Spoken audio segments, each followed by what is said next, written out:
20th at 6 p.m. And we'll start off with, Before that, you have to make the announcement that we're being recorded. I have to be, I forget about that. We're being recorded live. We're on TV live, everybody. So be careful what we say.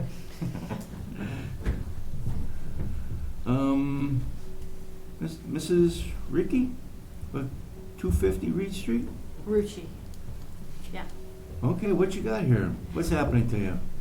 We basically have concerns about a farm that has been put right on our property line, that has a lot of stench that comes with it, buildings that aren't up to code. Well, you don't know that, but. All right. Well, they don't look like they're up to code, and we're really concerned about the plan or lack of a plan for getting rid of the animals' feces. They're in approximately 600 square feet with 5 goats, 5 pigs, a hen and a chicken. And when it gets really warm, it stenches. The wind comes at our house that we can't even sit in our yard and enjoy it without getting a huge hit in our face. And when we're out on our deck trying to entertain, we actually had to buy a privacy screen to pull over when we're eating so that we don't get that stench in our face.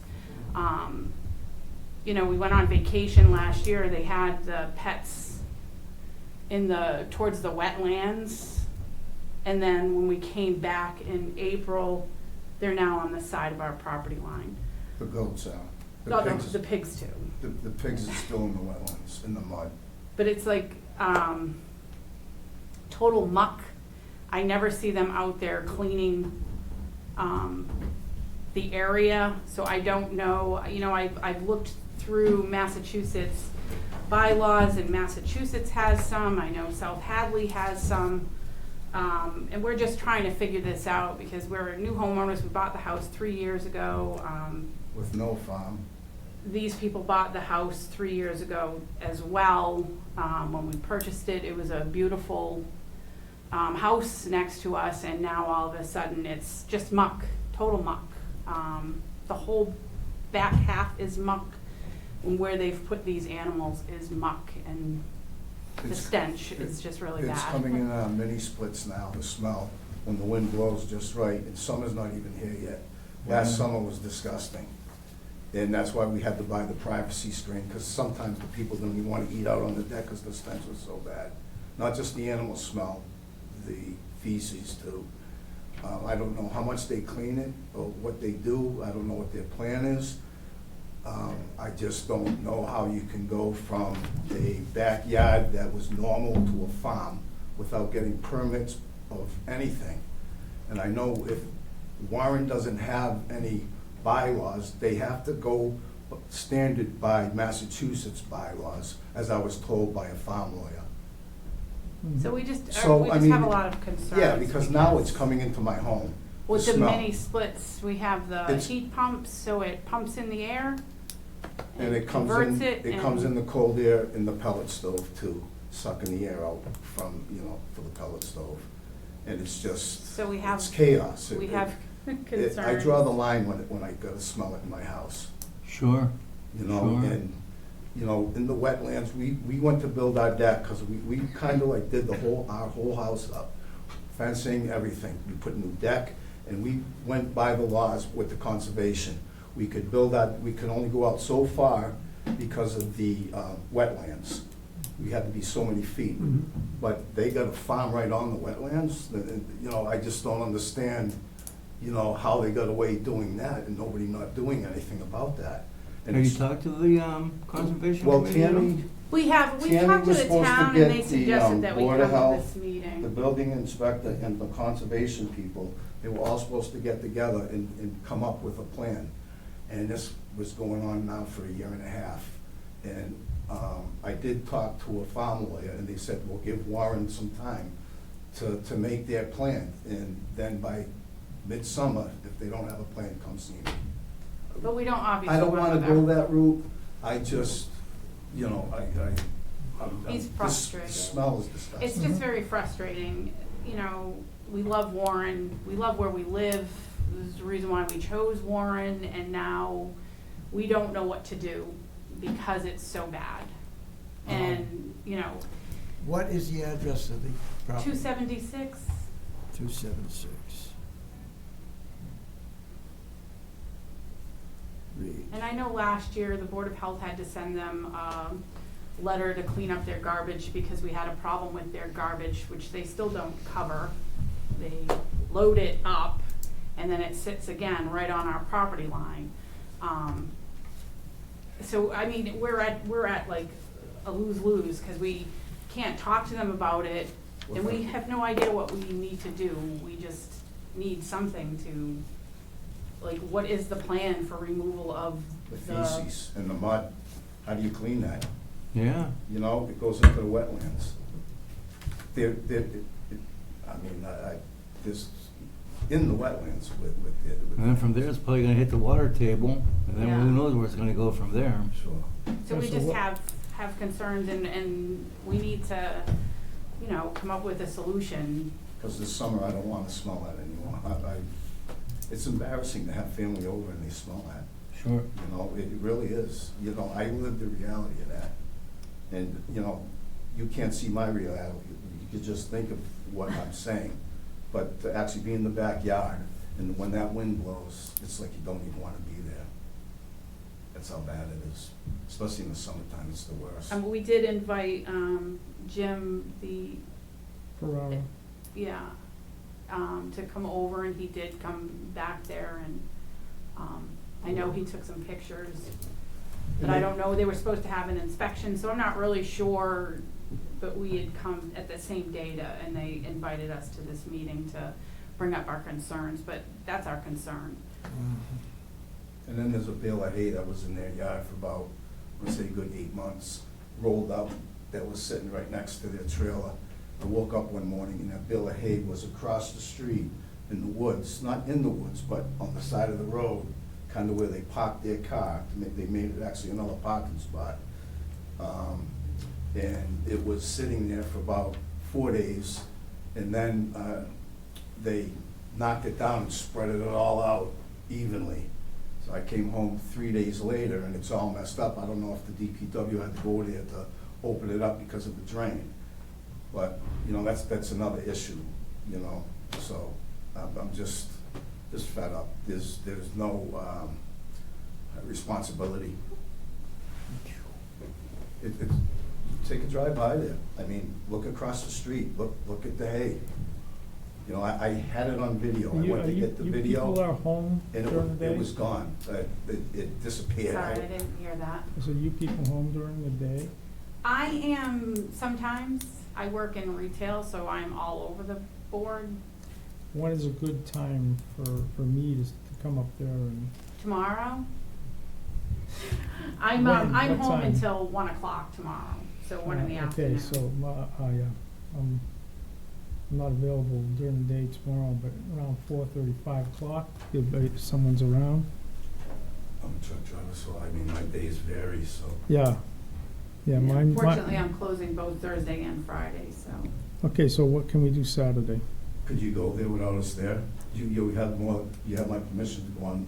Okay, as long as I have your permission to go on your Yeah, property, you- because I you can can't go- go on your property without. Sure, that. you can, there's 2 ways you can go. You could go in through our gate on the Side yard. side yard and walk into the corner, or you can go down, because I have 12. Go around our garage and go to the back.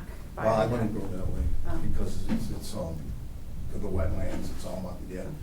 Go by our fence, the white vinyl fence, you can walk down the property and see everything. Because I have a foot of, where we build the fence, I gave a free foot, so that I can maintain Yep. the fence, so it's We've probably. actually kept our property line, like we have wire so that they don't come near our fence.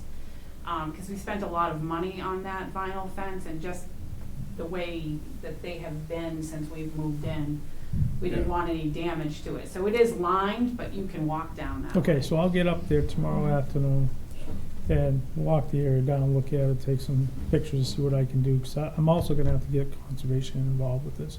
because it is impacting a wetland. They Sure. have regulations over the wetland area, which they can impose on the neighbors. So we'll get the ball rolling on that, and then if we need to kick it up to the state level, then we'll kick it up to a state level. Sure. So, but if I can deal with it with our own conservation, because our own conservation has to follow the EPA regulations, which Mhm. are initiated by the state. Sure. And they'll impose those regulations on the neighbors, providing what we find out, Sure. okay? And I'll keep you in the loop. I'll let you know what I find. And once I find out what the Conservation Commission's doing, then I'll notify you on that end of it also. But I will be there tomorrow afternoon to walk it down and look at it. Okay. Okay. Mhm. Sounds good. Get the ball rolling on it. Okay, Thanks, Dan. And thank you. thank you. Do you want to leave your contact information? I can give it to you. Yes, Oh, please. absolutely. Cell phone number 2. Yeah. That's all I have these days. Yeah, I also have a lot of questions too. Do you want my on email? What's the footage from the property line? Can the farm be? There are zoning laws that tell you where you can set your buildings and everything else. Sure. And I'll get those, and we'll look Yeah. at where the buildings are located, because they have to be so many feet off of the property line, Sure. so many feet away from a well, et cetera, et cetera. Right, yeah, because I looked Okay. at Warren, Thank you. couldn't find Thank you. anything. Yeah. I I had to go by. believe with building, you would have to be at least 15 feet from the side property line.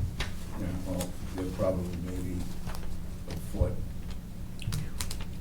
Okay. They would Well, have like I to said, get a first thing permit. for me is go up there, do the inspection, get the, And I think the square footage for how many animals they have is way too many. yeah, that I gotta go to the state for and find out, Yeah, because there is no 'cause- regulation in Warren, Sure, so. all right. And we'll build that rate, and I'll let you know when I find out, and we'll be in Okay. contact. All All right, right, thank thanks you. so much. Good. Thank you. You're Thank welcome. you. Appreciate your time. It's all right. You have all Have a good this? night. You too. Somebody stole my pen. Okay, health inspector update. Right, we have a few minutes, so give you a couple updates on some of the inspections that I've done so far in town. Start at the top of the list, so Alltown was inspected twice back in January. They were inspected, and then there was a scheduled re-inspection to check up on the corrections that had to have been made for some violations. There are some outstanding corrections that I put down on my inspection report that should be addressed prior to the expiration of this current permit. So that's something that I'll be working on with them as well as we get closer to the end of permit season.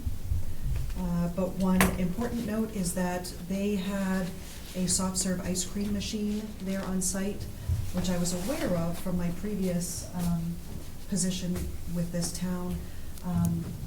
But they had stopped doing the required monthly testing for coliform counts, which is, as I said, required in the state of Massachusetts to be submitted monthly. They had stopped doing that.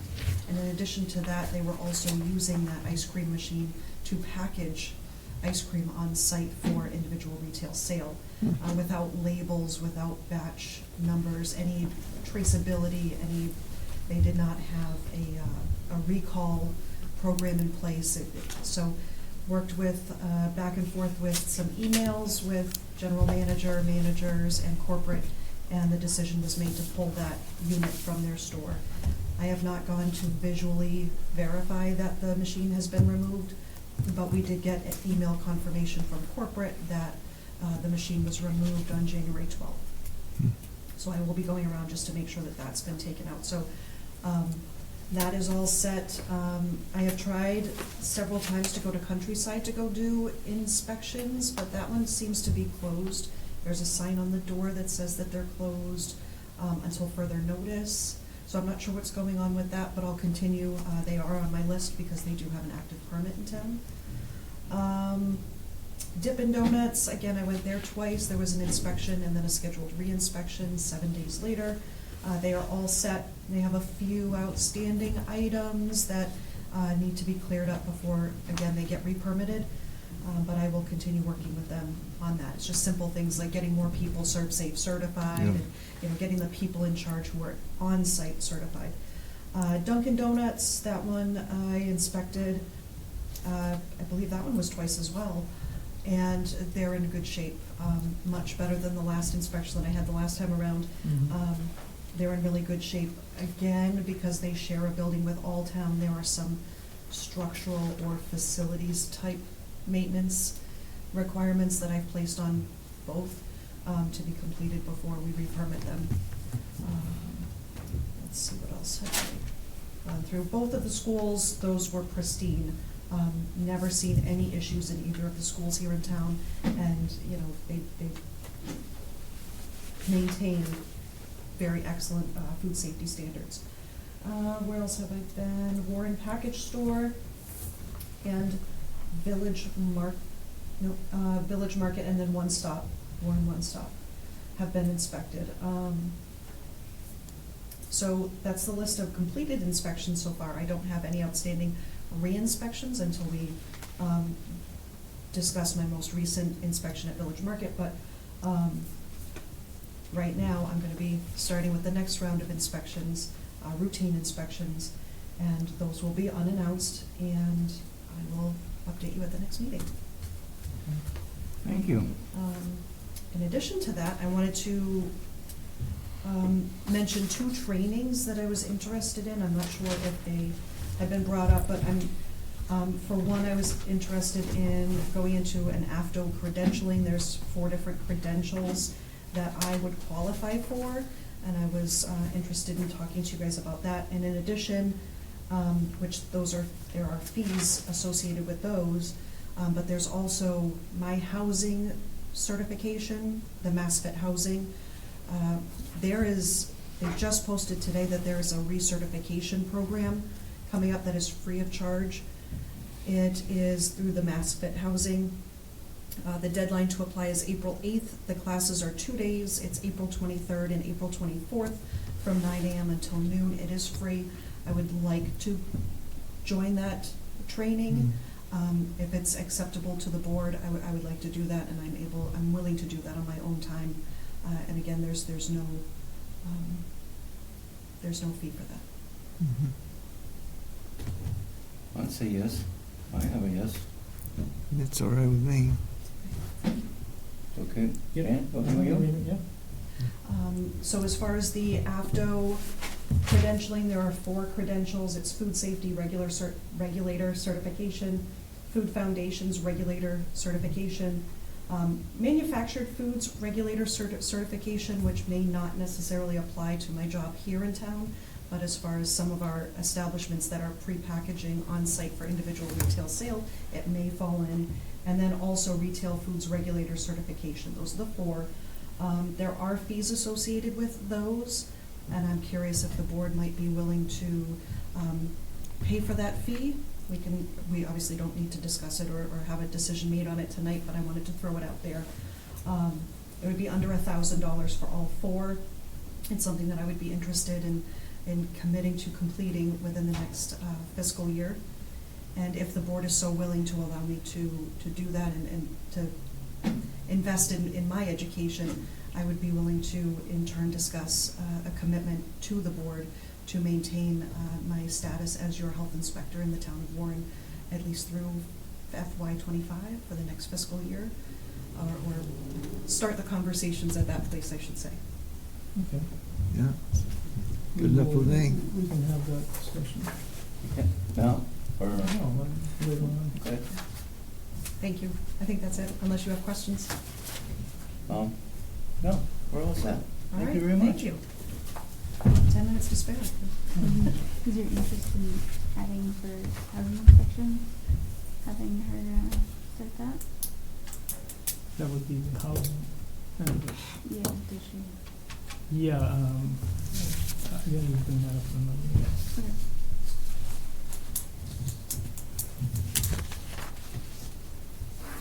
Okay, we got like, what, 10 minutes? For the hearing. So,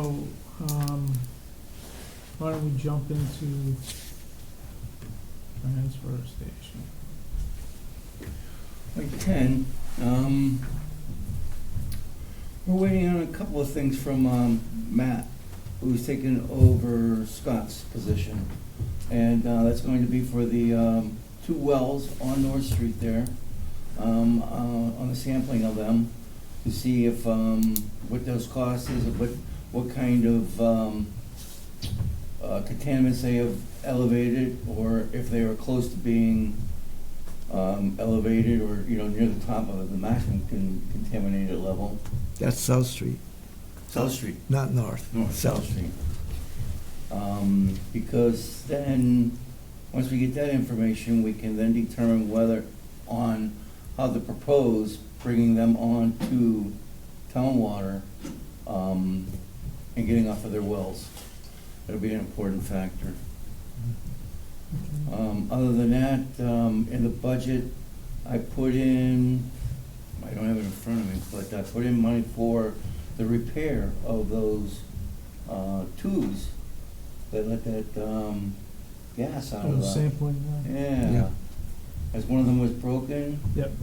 so, but I haven't got any, I think he was going to get us, at the last meeting, Matt was going to give us a cost estimate on that, and we haven't received that yet either. Okay. Other than that, I've got all the discrepancies here to be signed, and I haven't had a chance to take a look at them. If there are any, or that want to just need a signature to go to the DEP. Okay. Is there a dead date on that? As soon as possible, get it back. Okay, no expiration date that we have to absolutely have it in there, right? Okay, I just don't want to be not in compliance with the DEP. All right, so you gonna review that, Don? Yes, yeah. Okay.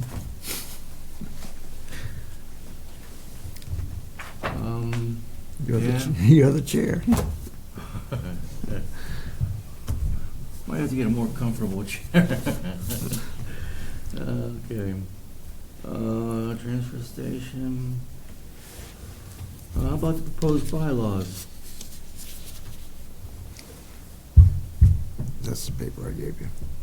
Under 105 CMR 400. Joe, that's you, isn't it? Yeah, I'm the one that dug it out. What's this do for us? All right, this is a state law that if we accept it for the Board of Health as a town bylaw, and somebody violates the law, they're in trouble not only with us, they're in trouble with the state. And, What is the law? towns have the right to pass local health ordinances that are stricter than the state sanitary code. In some cities and towns, local health ordinances require landlords to obtain a certificate of occupancy from a local board of health before renting. The reason for this requirement is to make sure that the rental unit is safe. If a city or town requires a certificate of occupancy and the landlord has not obtained one, the landlord is in violation of both the state and local health ordinance dealing with the state sanitary code. If a landlord rents an apartment without getting a certificate of occupancy where it is required, they may be prohibited by a court from collecting rent that a tenant withholds for conditions that violate the state sanitary code. Local health ordinance apply to tenants with leases and tenants without leases.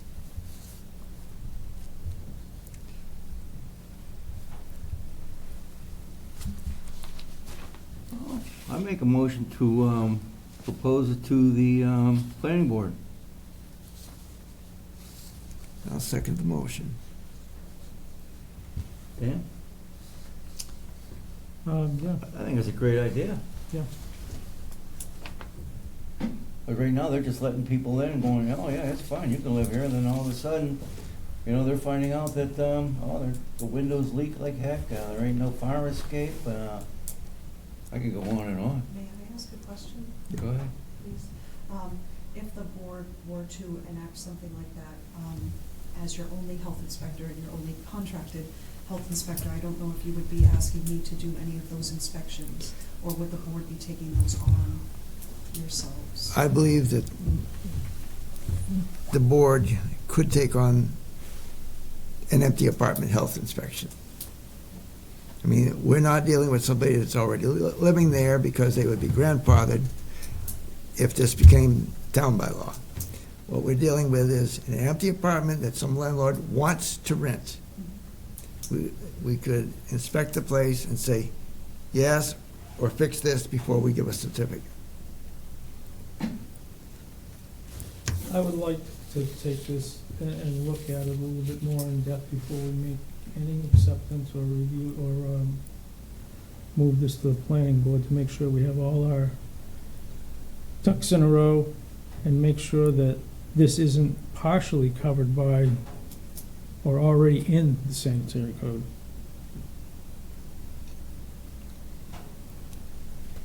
And also, this should be referred to the building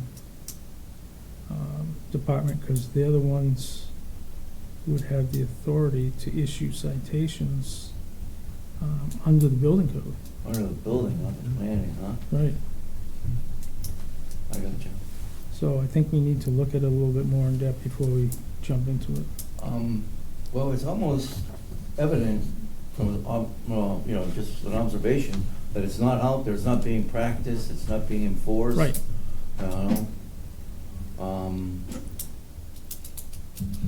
But I think we need to, Just check and make sure it's not in the books and not being enforced. yep, and if it is there, then we just bring it up to light. Well, that yellow book right there is the town bylaws, Is that the current one? as far as I know. And you look through it, Joe? I couldn't find anything for the Board of Health. About for the building department.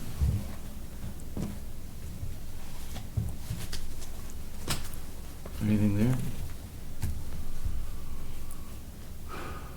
2021. That's the one the selectmen go by. I think there is a new one What year is that one? out, 21. Yes, There's a newer one out. I believe I have one in the office, yes.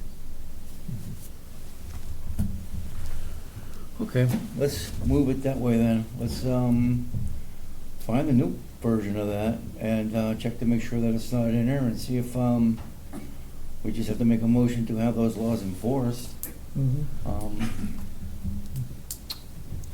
Or get them to the board so that we can make them a bylaw. Yeah.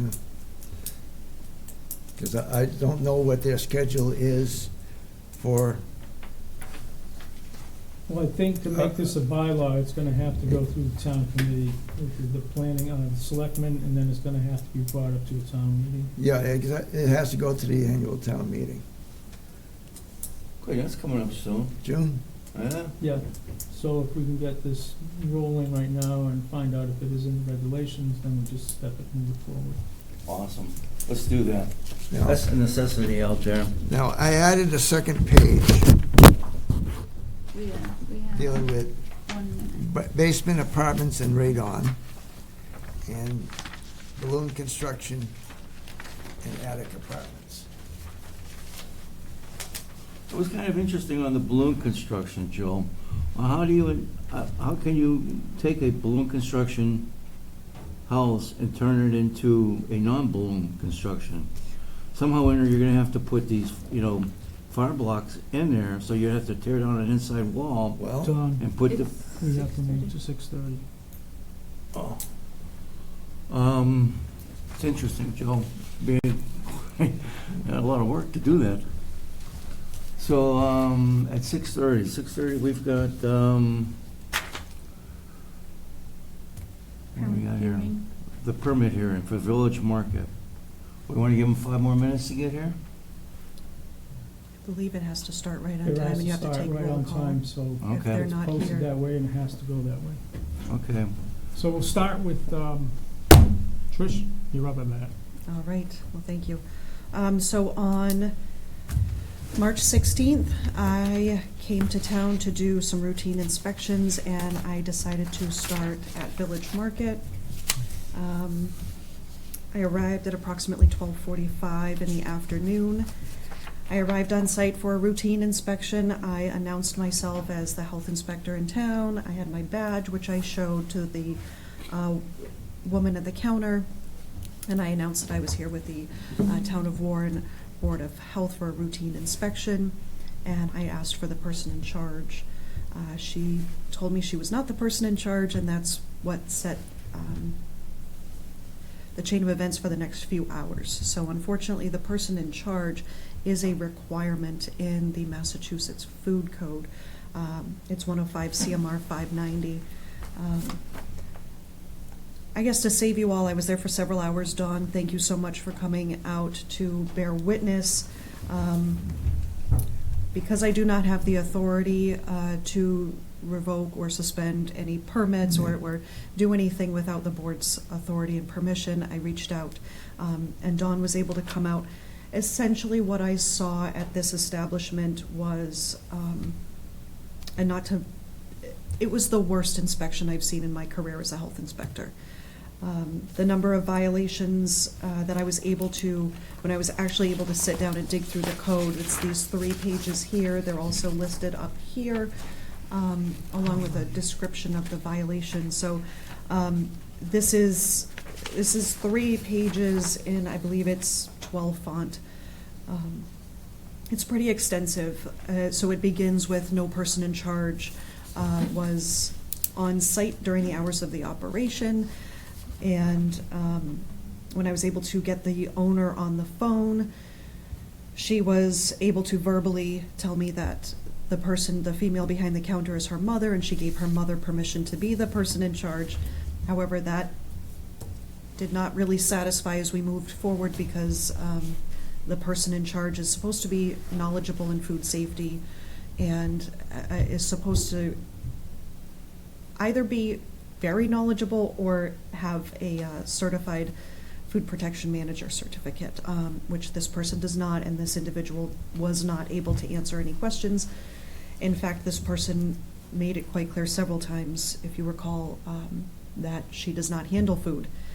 So, I don't know if you want me to go through all the violations or if you want me to just pick out a few, but basically, during the inspection, it was, I just wrote it up that, I gave her the option to either voluntarily close, and she could post as to why, she could post her own reasons for why the store was going to be closed.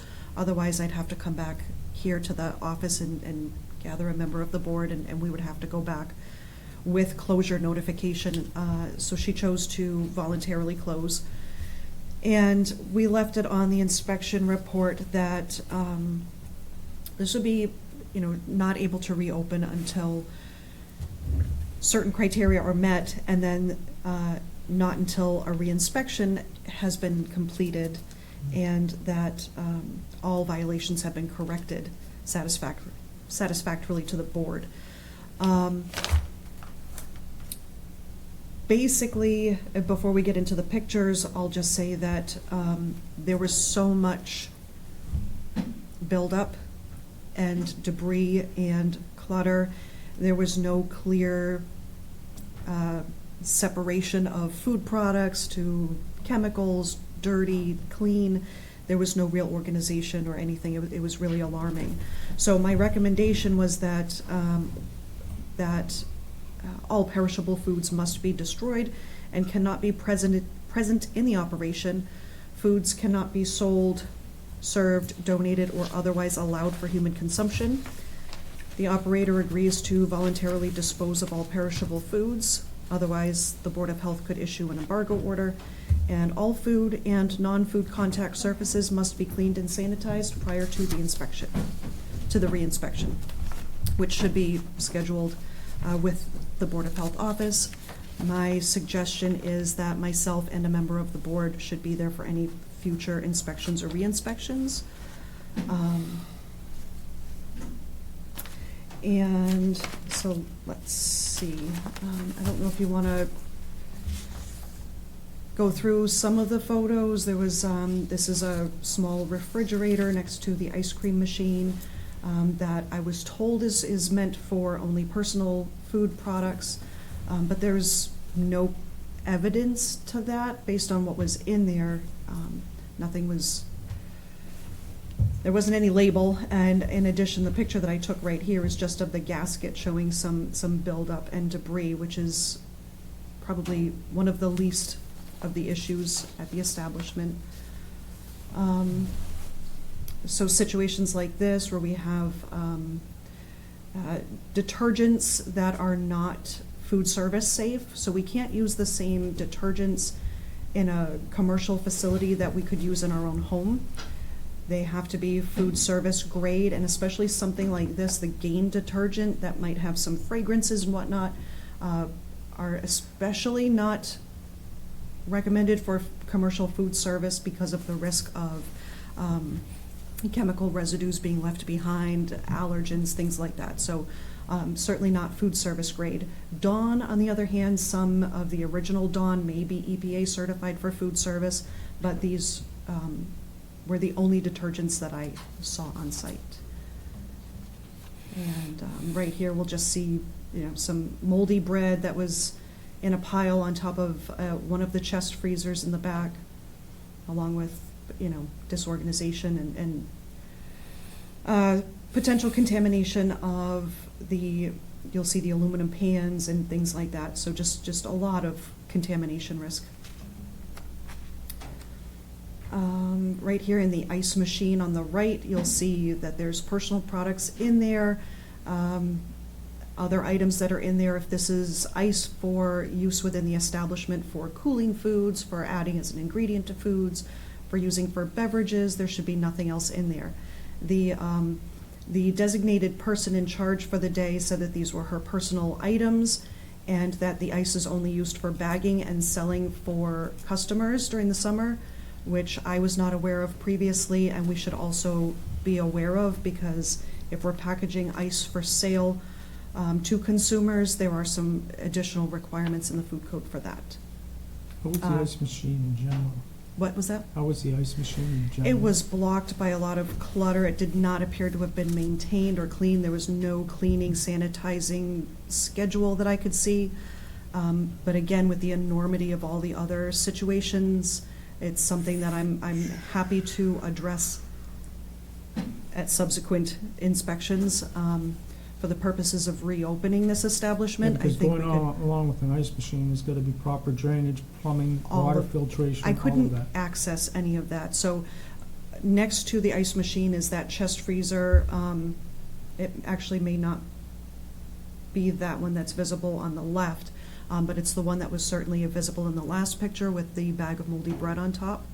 And so it's just a very cluttered area right by a door. And then again, more of the ice machine. And then this is to the left is a picture of the floor in front of the ice machine. And then, so the ice machine would be on the right-hand side, and then on the left-hand side is another chest freezer.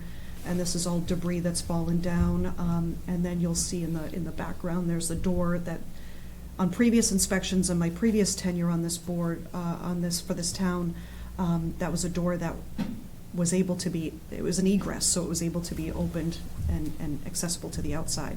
Now it's blocked by a freezer.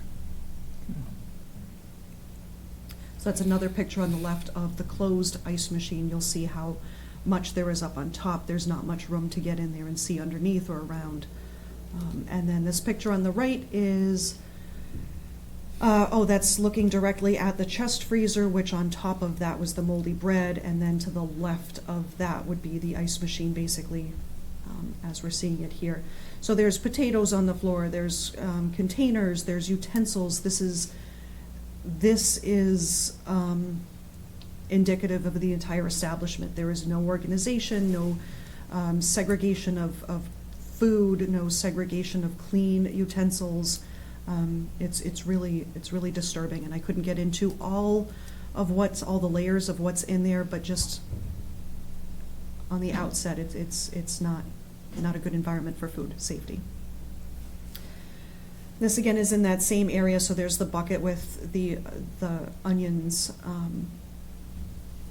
It's just in disarray. I did not observe any fruit flies, but this would probably be a prime location the way it is. It doesn't appear that product is rotated first in, first out. It appears that there's a lot of greens coming out of those onions.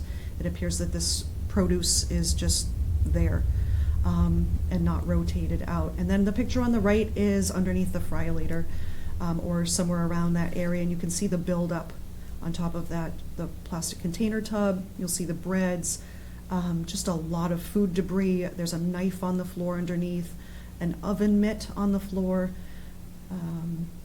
Again, no protection from contamination. The picture on the left is one of the crock pots. For one, they are not, to my understanding, those are not commercial grade, commercial quality, nor are they NSF or ANSI certified.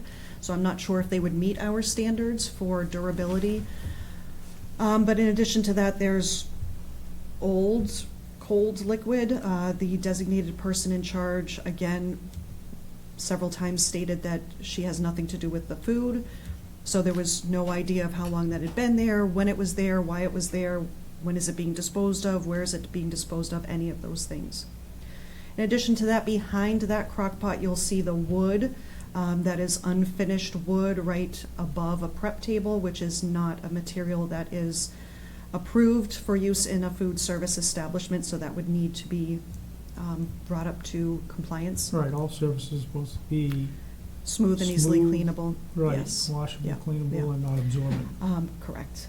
So there's that, and then on the right, the picture of the exhaust fan, which I'm not sure if this is up to any other code. This is also a violation of OSHA, having a fan like this open to the public. I'm able to see outside. There's a lot of concerns, and I'm also not convinced that there isn't a buildup of grease and oils on the walls and ceilings there. You can see some discoloration. So if that's the case, then there was the requirement, if there is a buildup on walls or ceilings of grease aerosolization, then there was a requirement for overhead hood systems. That's something that we'll have to determine once we can get in there and see a clean establishment and see the frying operations in use. But there was a lot of frozen French fries in that freezer, so I'm assuming that fried foods are a pretty prominent menu item. Over here to the left, again, you can just see, a whole bunch of equipment that's not clean, not sanitary at all, just stacked up on top of an oven. And then on the right, you'll see the picture of the corned beef and cabbage dinner that had been left out for an indeterminate amount of time. Apparently that had been taken from one of the crock pots and put into this hotel pan. And what we learned during the investigation or the inspection was that foods had been taken from that container and put into individual containers.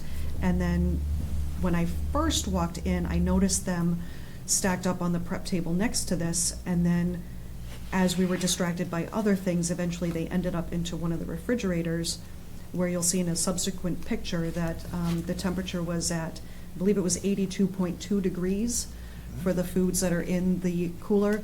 So the food code is very specific on proper cooling procedures for foods to eliminate, botulism, listeria, any of the other pathogens.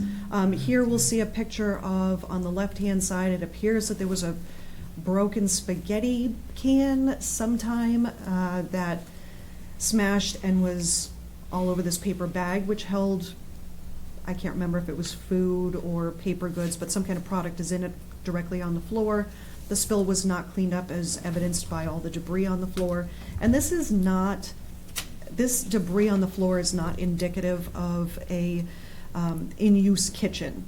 If I were in a university or a hospital serving hundreds or thousands of patients a day, I would expect to see debris of this level as part of daily operations, but this is clearly not debris from that day's operation.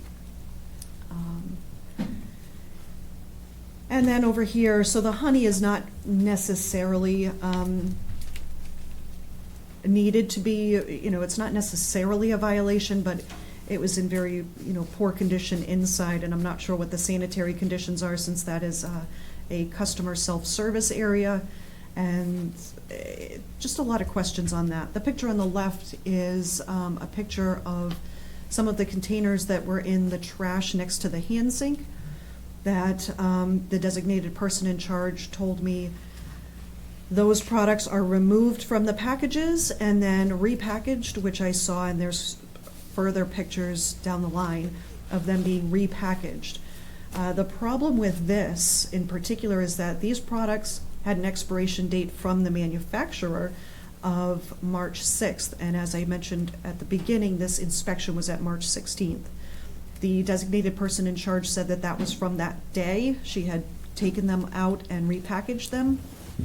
I have several concerns about this. One, we're repackaging expired product.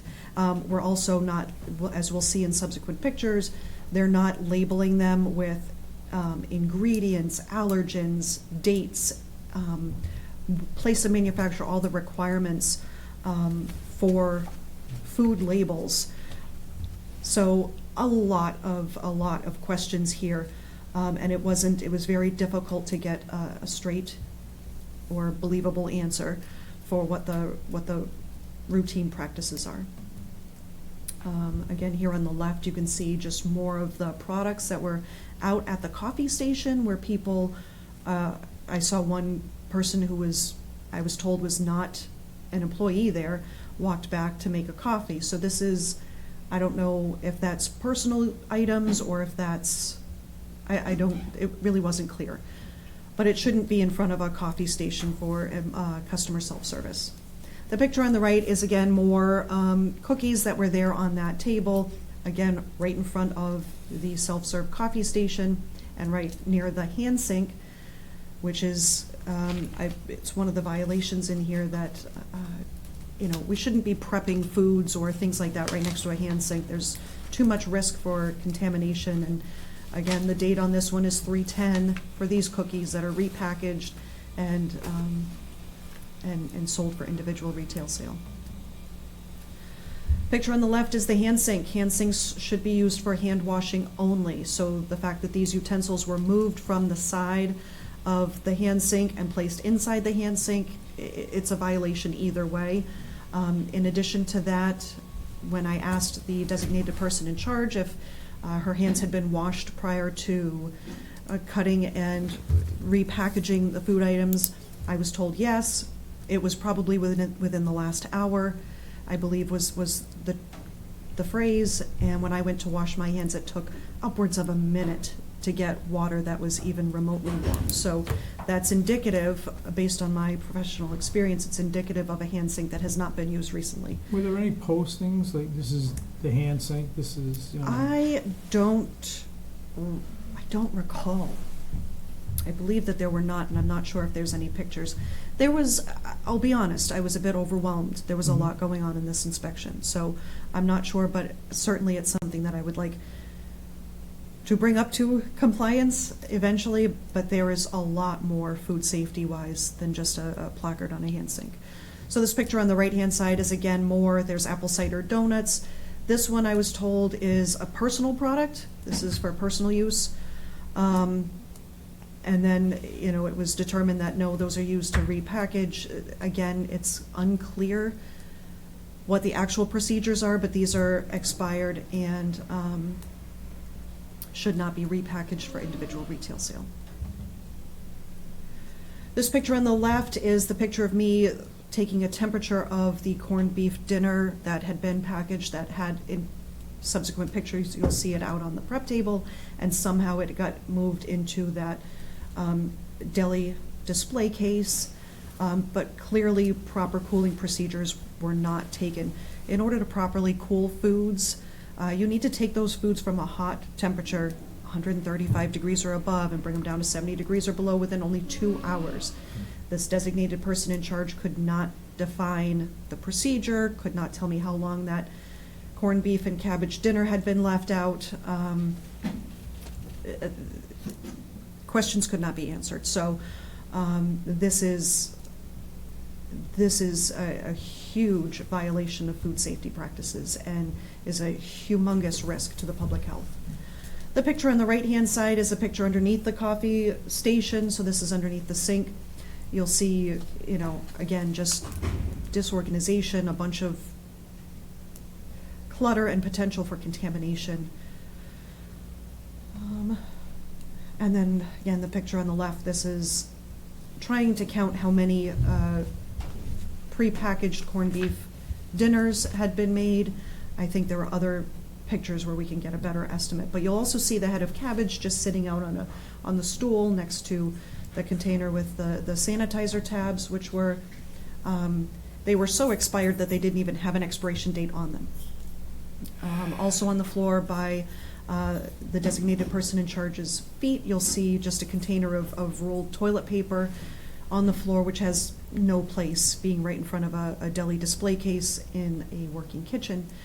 The picture on the right is that refrigerator for personal use that was, I believe, the first picture or the second picture with the dirty gasket. So in here, it does not appear that this is for personal use, especially since it's within, I'd say, 3 or 4 feet of the customer self-service coffee station, especially with the open half and half and the coffee mate creamers in there. I'm assuming that this is for customer self-service. Were there any temperature indicators inside? You can see one up on the upper right. I did not verify that it was accurate. I did not take ambient temperatures because, again, by the time we got to this and we had already gotten pictures of this, it had already been determined that all food needed to come out of this establishment. So I did not get too much further into that. Again, this is underneath that coffee station. So the picture on the left is underneath the coffee station, the unprotected coffee filters. You'll see that container with the labels completely taken off. Any products that are removed from their original containers need to be labeled with at least the common name of the food. We don't know what this material is. There's a whole bunch of stuff under there that should not be commingled. And then the picture on the right shows a lot of debris underneath there and dripping on the counters, as well as a sticky trap. And there is no evidence, they weren't able to demonstrate a contract with a pest control company or any recent inspections, which again is a requirement.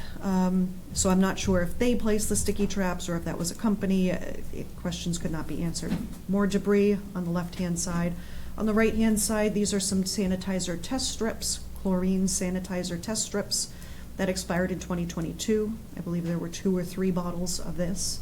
So expired test strips are no good. You can't use them. You cannot test your sanitizer.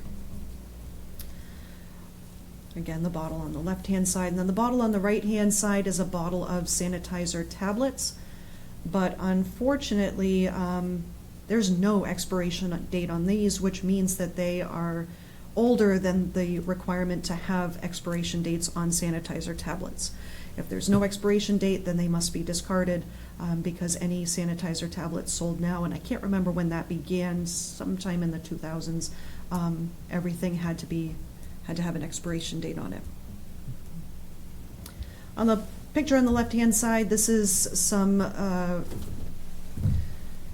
items that are up on top of that deli display case that was holding some of the deli meats as well as those the corned beef cabbage dinners. So this is emergency burn gel, WD-40. These are items that have no place this close to food or in a kitchen. Any first aid items need to be in a designated location with all first aid items. They need to be separated from food and food prep surfaces. It's one of the violations listed in the list. WD-40 has absolutely no place inside of a kitchen. If it's used as a maintenance item, that needs to be in a separate chemical closet or somewhere else, and so clearly not commingled with first aid products, and certainly not above a deli display case. This is again just another picture of the sanitizer.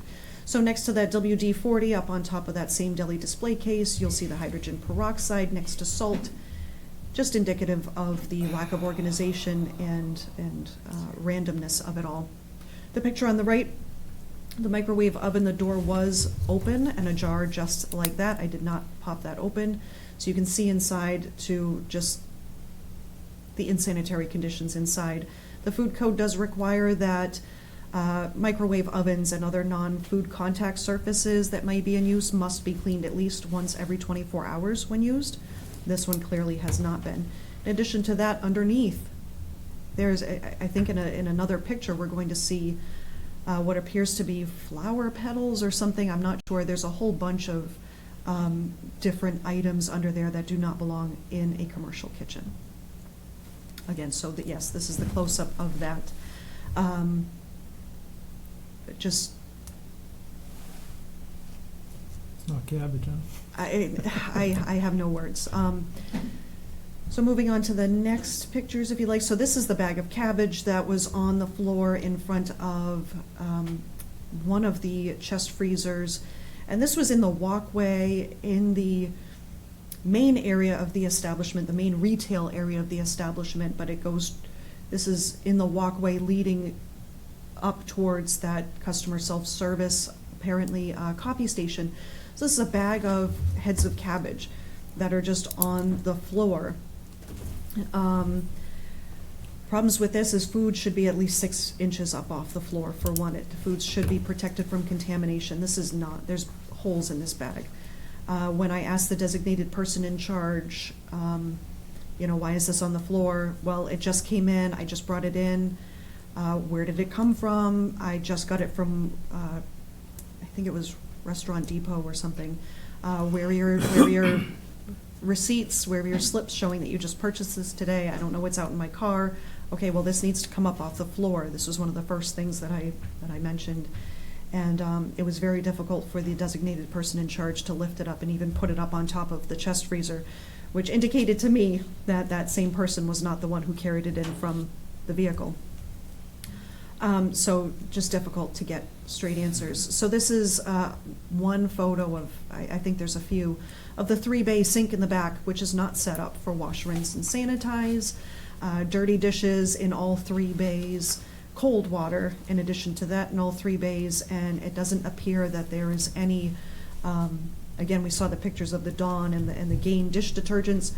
There is no detergent dispensing unit, which is not necessarily required, but if we're going to do anything right, I would hope that we would have the detergent dispensed at an appropriate concentration. The rinse sink clearly is not And no used. thermostats or anything, with thermometers to gauge the temperature of the water or anything. That was one of the first things that I noticed, actually, when I initiated the inspection, is after we determined that the person at the counter was not the person in charge, and we got the owner on the phone and walked through things, and then the owner designated that person as the person in charge and gave me permission to do an inspection. Got off the phone, and into the establishment walks a female with 2 grocery bags, puts them up on the counter and says, "This is your DoorDash order." I think it was DoorDash, and Instacart. And the bag on the right has your meats in it. So that's when I asked the designated person in charge, what are your receiving procedures? You really shouldn't be purchasing foods from Instacart. There was a lengthier discussion, but it turns out that there was no thermometer to be found on site. She was not familiar with where it was. She knows it's somewhere, but she couldn't find it, so no temperatures were taken.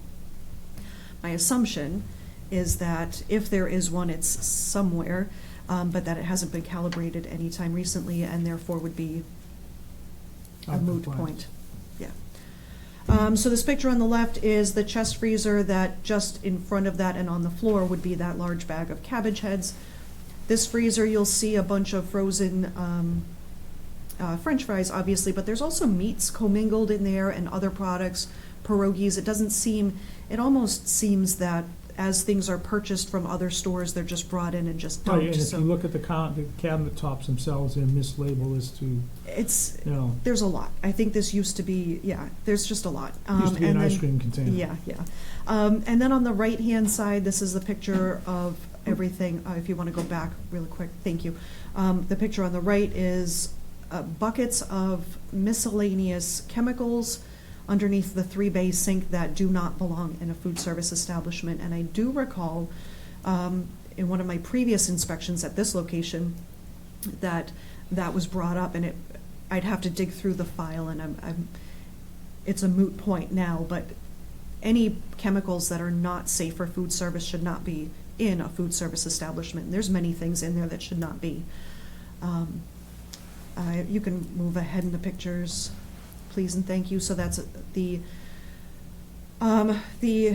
another one of the slow cookers that is next to the 3-bay sink and in between the 3-bay sink and the meat slicer. The meat slicer is the picture on the right. You can just see in both pictures the amount of debris, dried food, just the insanitary conditions that exist. My concerns here with the meat slicer, clearly listeria, salmonella, Yeah, and staphylococcus, from my any of the experience things. running a deli before, they're supposed to be cleaned between every cutting. Be cleaned between uses, cleaned and sanitized between uses. If it's not an active use, it should be cleaned and sanitized. Best practice is it should be covered. Now, Yep. in addition to all of this, this is a prep table that is next to the 3-bay sink, which I believe in a previous inspection, I called that out as not being a suitable space to prep or store anything because there isn't any room for the 3-bay sink to either collect dirty dishes or to air dry clean dishes. So I'd have to look through it again to see if it was documented. Again, it's a moot point, but there is nowhere for this establishment to So store both of dirties. these are on These the are outer on, edges of the 3-bay sink that are supposed to contain dish. there's a lot, drains and there's a stuff lot, like that. yeah, a lot of opportunities here, I'll say. So this is that, another, or maybe it's the same one, slow cooker. And then on the right-hand side is a picture of the adjustment knob on the meat slicer. It's actually an upside-down picture, I believe, but there's a lot of debris built up in here. There's a dry piece of cheese underneath. There's different types of meat that are dried up and all sorts of debris in here. It does not appear that it has been cleaned recently or well at all.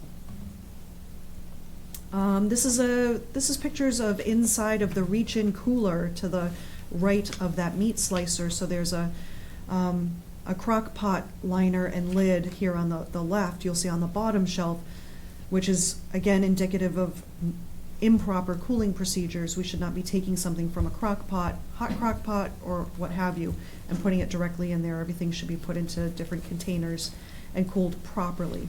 In addition to that, we have a whole bunch of items miscellaneously just put on top of each other. So proper hierarchy of refrigerated food storage is not maintained here. We have products that are in unopened containers. We have products that are clearly beyond quality dates. Several items that are clearly beyond safety dates, but there is no labeling or dating practice to be seen anywhere in this establishment.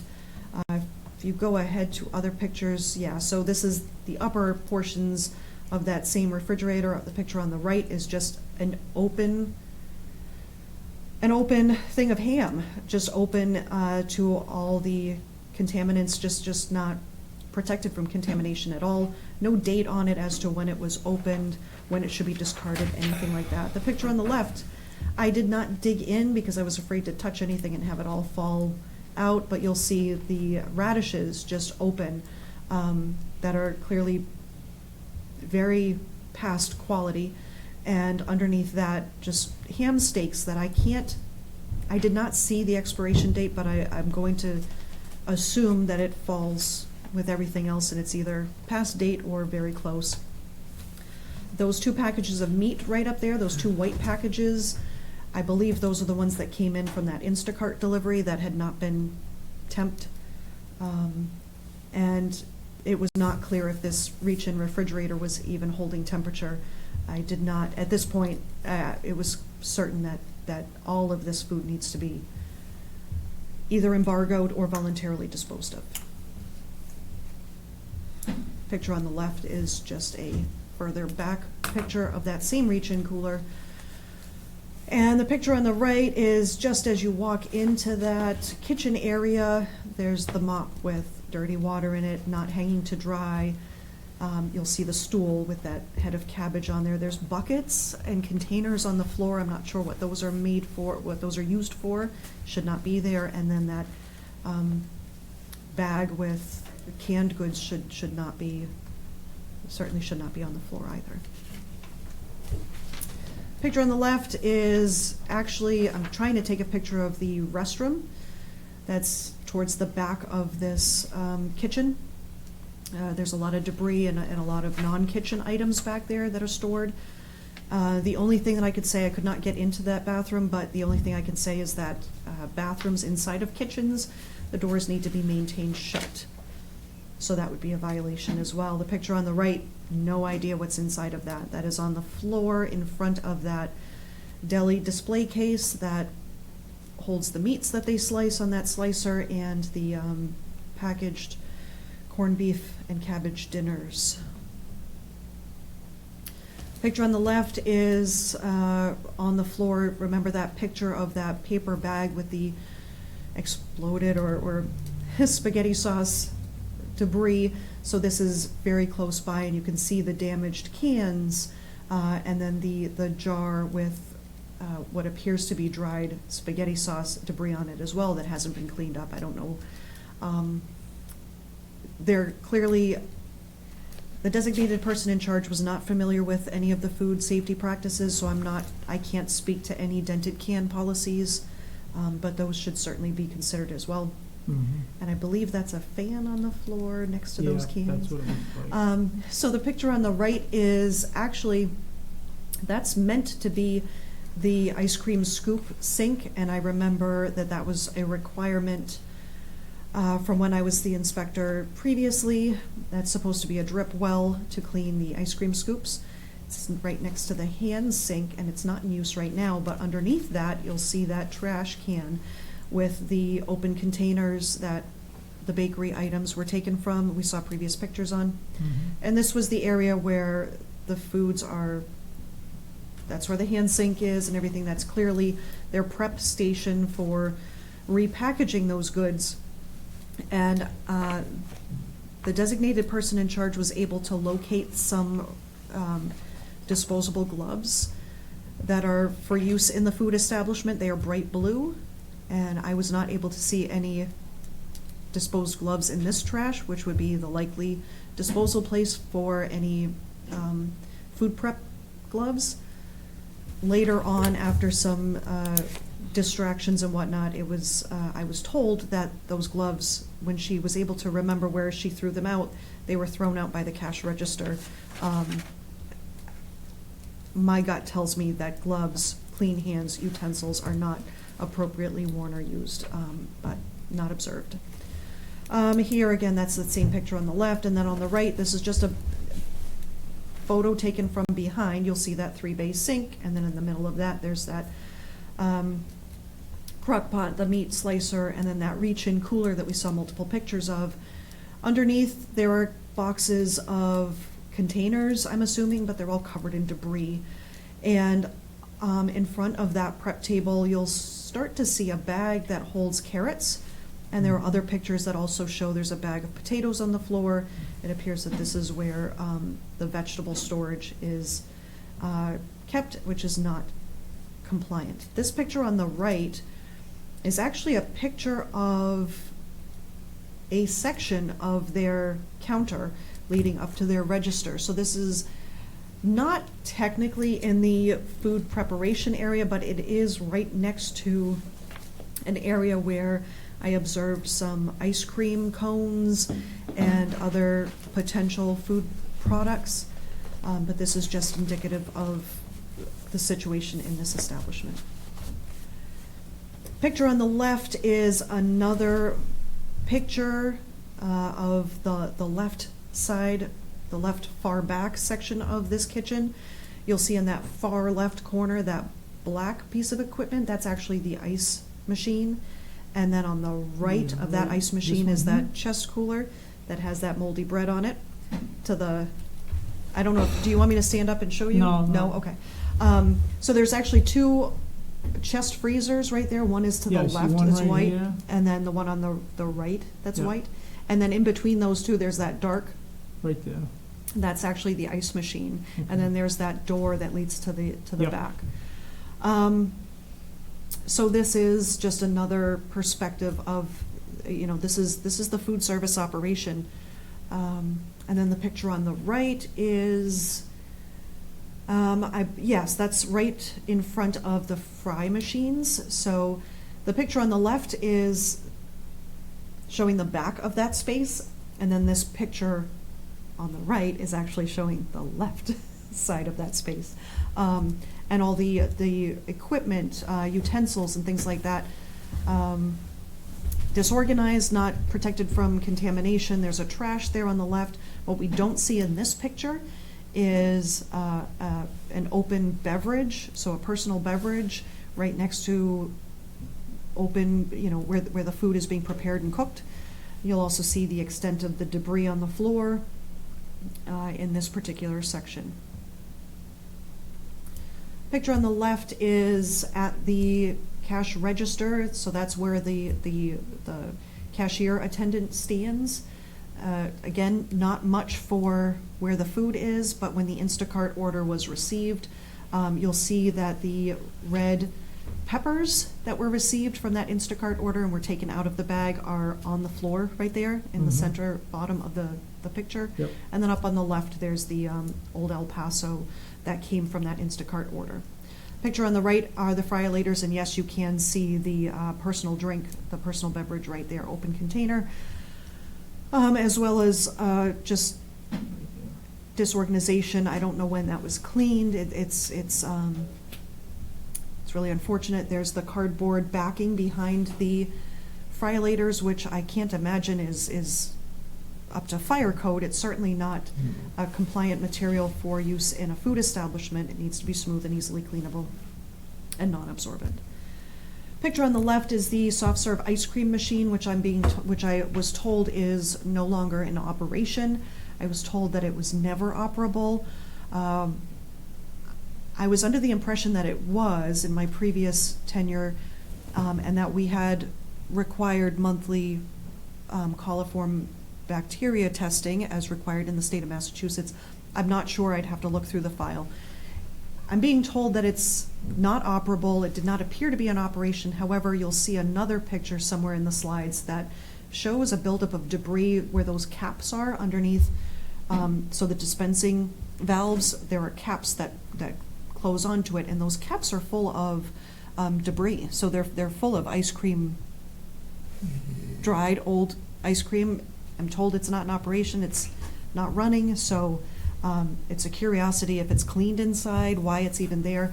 There is a requirement in the food code that all equipment in a commercial kitchen needs to be in good repair and maintained.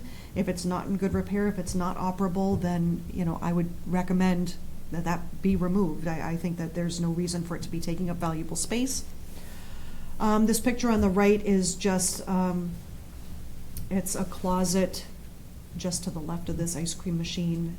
You'll see just the amount of clutter, and then down towards the left, that's where the cashier station is. So just an indication of how tight they are for space and how much Unorganized. there's a lot. I think this is the same picture from previously, the one on the left, and the picture on the right is the designated person in charge at the cashier station. So, just trying to observe all the. This picture on the left, this is actually those dispensing valves and the little caps that go on, and you can see the debris that remains. So if this was never operable, if it's no longer in operation, one, it should be cleaned, and two, I very strongly believe that this should be removed from the operation. This picture right here on the right-hand side, this is directly opposite of the soft serve ice cream machine. So this is not in direct view of customers, but it is if they are at that self-serve coffee machine, which would be to the left. If we pivoted to the left, that's where that self-service coffee machine would be. And this is just the spillage of storage. Up above that, you'll see on the shelves, we have some of the plastic food storage containers. Because there's a picture of that. Oh, okay. Yeah, so thank you. So the food storage containers that are just open to contamination. We have chemicals there. One chemical on the left, I'm not even sure what's in it. We have Windex, or window cleaner. And, just very, there's also the, ice cream cones and things like, so there's foods, there's non-foods, there's chemicals, there's a whole bunch of, whole lot of risk there. This picture on the left, this is showing you as a customer, or as that particular customer or non-employee walked up, this would be his view walking up to that coffee machine. And that's that trash with all the containers of bakery items that are repackaged on site. In addition to that, there's that plant. There are the utensils that we see in that previous picture that ended up inside the hand sink.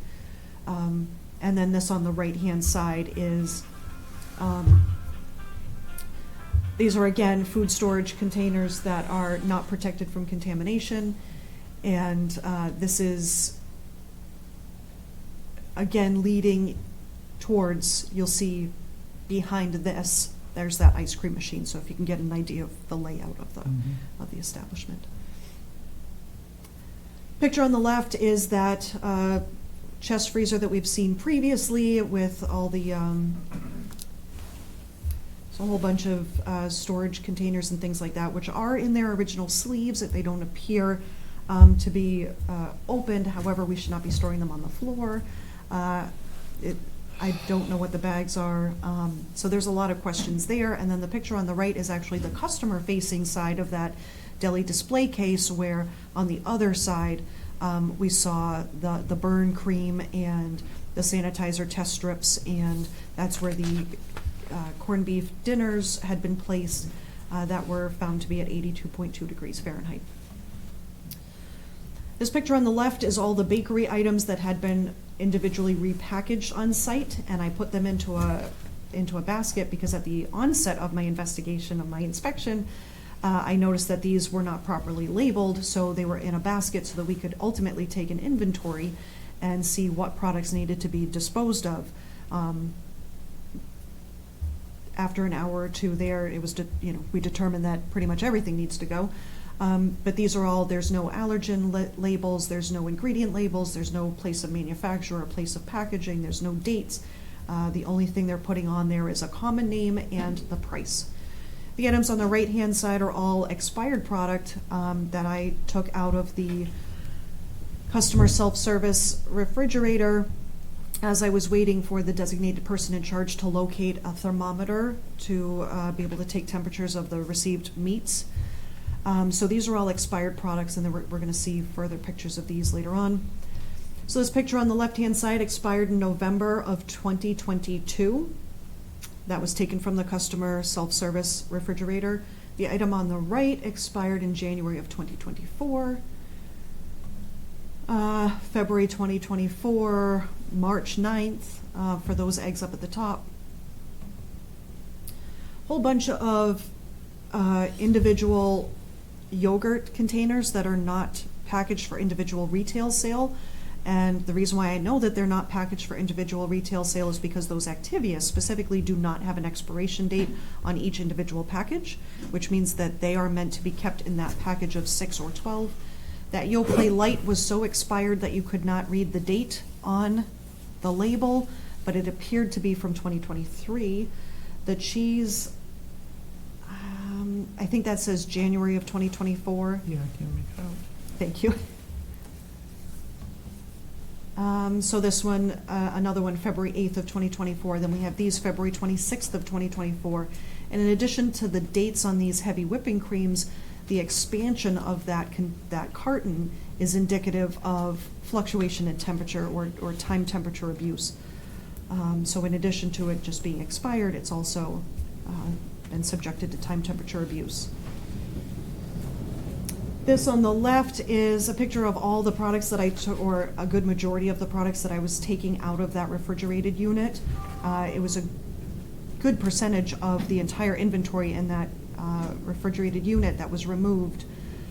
And then this picture on the left is as I walked into that kitchen, my view right to the 3-bay sink and the conditions that it was in when I first entered. This picture on the left is one of the first pictures that I took of the inside of the kitchen, as well as the picture on the right. So this is the first, before I even stepped foot, those 3 pictures, that last 3-bay sink and then these 2 are what the kitchen looked like when the designated person in charge went back to go look for a thermometer. The designated person in charge was not able to locate that thermometer, as I mentioned. Is this actually separated from the rest of the storefront? It's separated by a little bit, yeah. I believe the door was the door maintained open, the flapping door, or was it, I don't remember. I don't remember having to open my way in. It wasn't very cold. Yeah. So these are the baked goods that don't have labels on them. These are the ones that came originally from the packages from the grocery stores. I'm assuming they're purchased from the discount rack or something and repackaged for sale without dates or anything. Again, on the left, as they were displayed when I first saw them, so the items on the right that come from the actual commercial bakery, those I did not necessarily see a problem with, although there weren't any dates on them. Typically, when we purchase something from a commercial bakery, they're okay. I'm not sure if they hold a wholesale license. So that's a question that I will have to ask. So in order for that commercial bakery to sell with their label and at another establishment, they have to have a wholesaler's license. So we'll have to look into that in order to allow that moving forward. But essentially, my point being here is that there's a whole bunch of food products that are being brought in from different areas, from different purveyors. Yeah, there's no verified source. There's no verified sources. There's no recall procedure or process. There's foods for commercial establishments need to come from approved and reputable suppliers. The local Board of Health is the approving authority for that. This again is inside the containers of chemicals that were underneath the 3-bay sink. So we'll see Raid. Raid is not, residential insecticides or anything like that are not allowed to be used inside of a commercial property. In addition to that, it just raises more questions when you see Raid inside of a commercial kitchen. And then all these other products that should not be in a food establishment. This is inside the 3-bay sink. This is in the wash bay, this picture on the left. So again, it's not filled. The bay itself is not filled. It appears that the water's just they're just soaking in some form or fashion. These are the potatoes and carrots that are on the floor right in front of that prep table with the, where the meat slicer and the slow cooker are. This bay of the sink on the left is either the rinse or the sanitized bay, but either way, it's not being used properly. The picture on the right is underneath that prep table. So where we just saw the carrots and potatoes on the floor, this is directly underneath that prep table where those are in front of.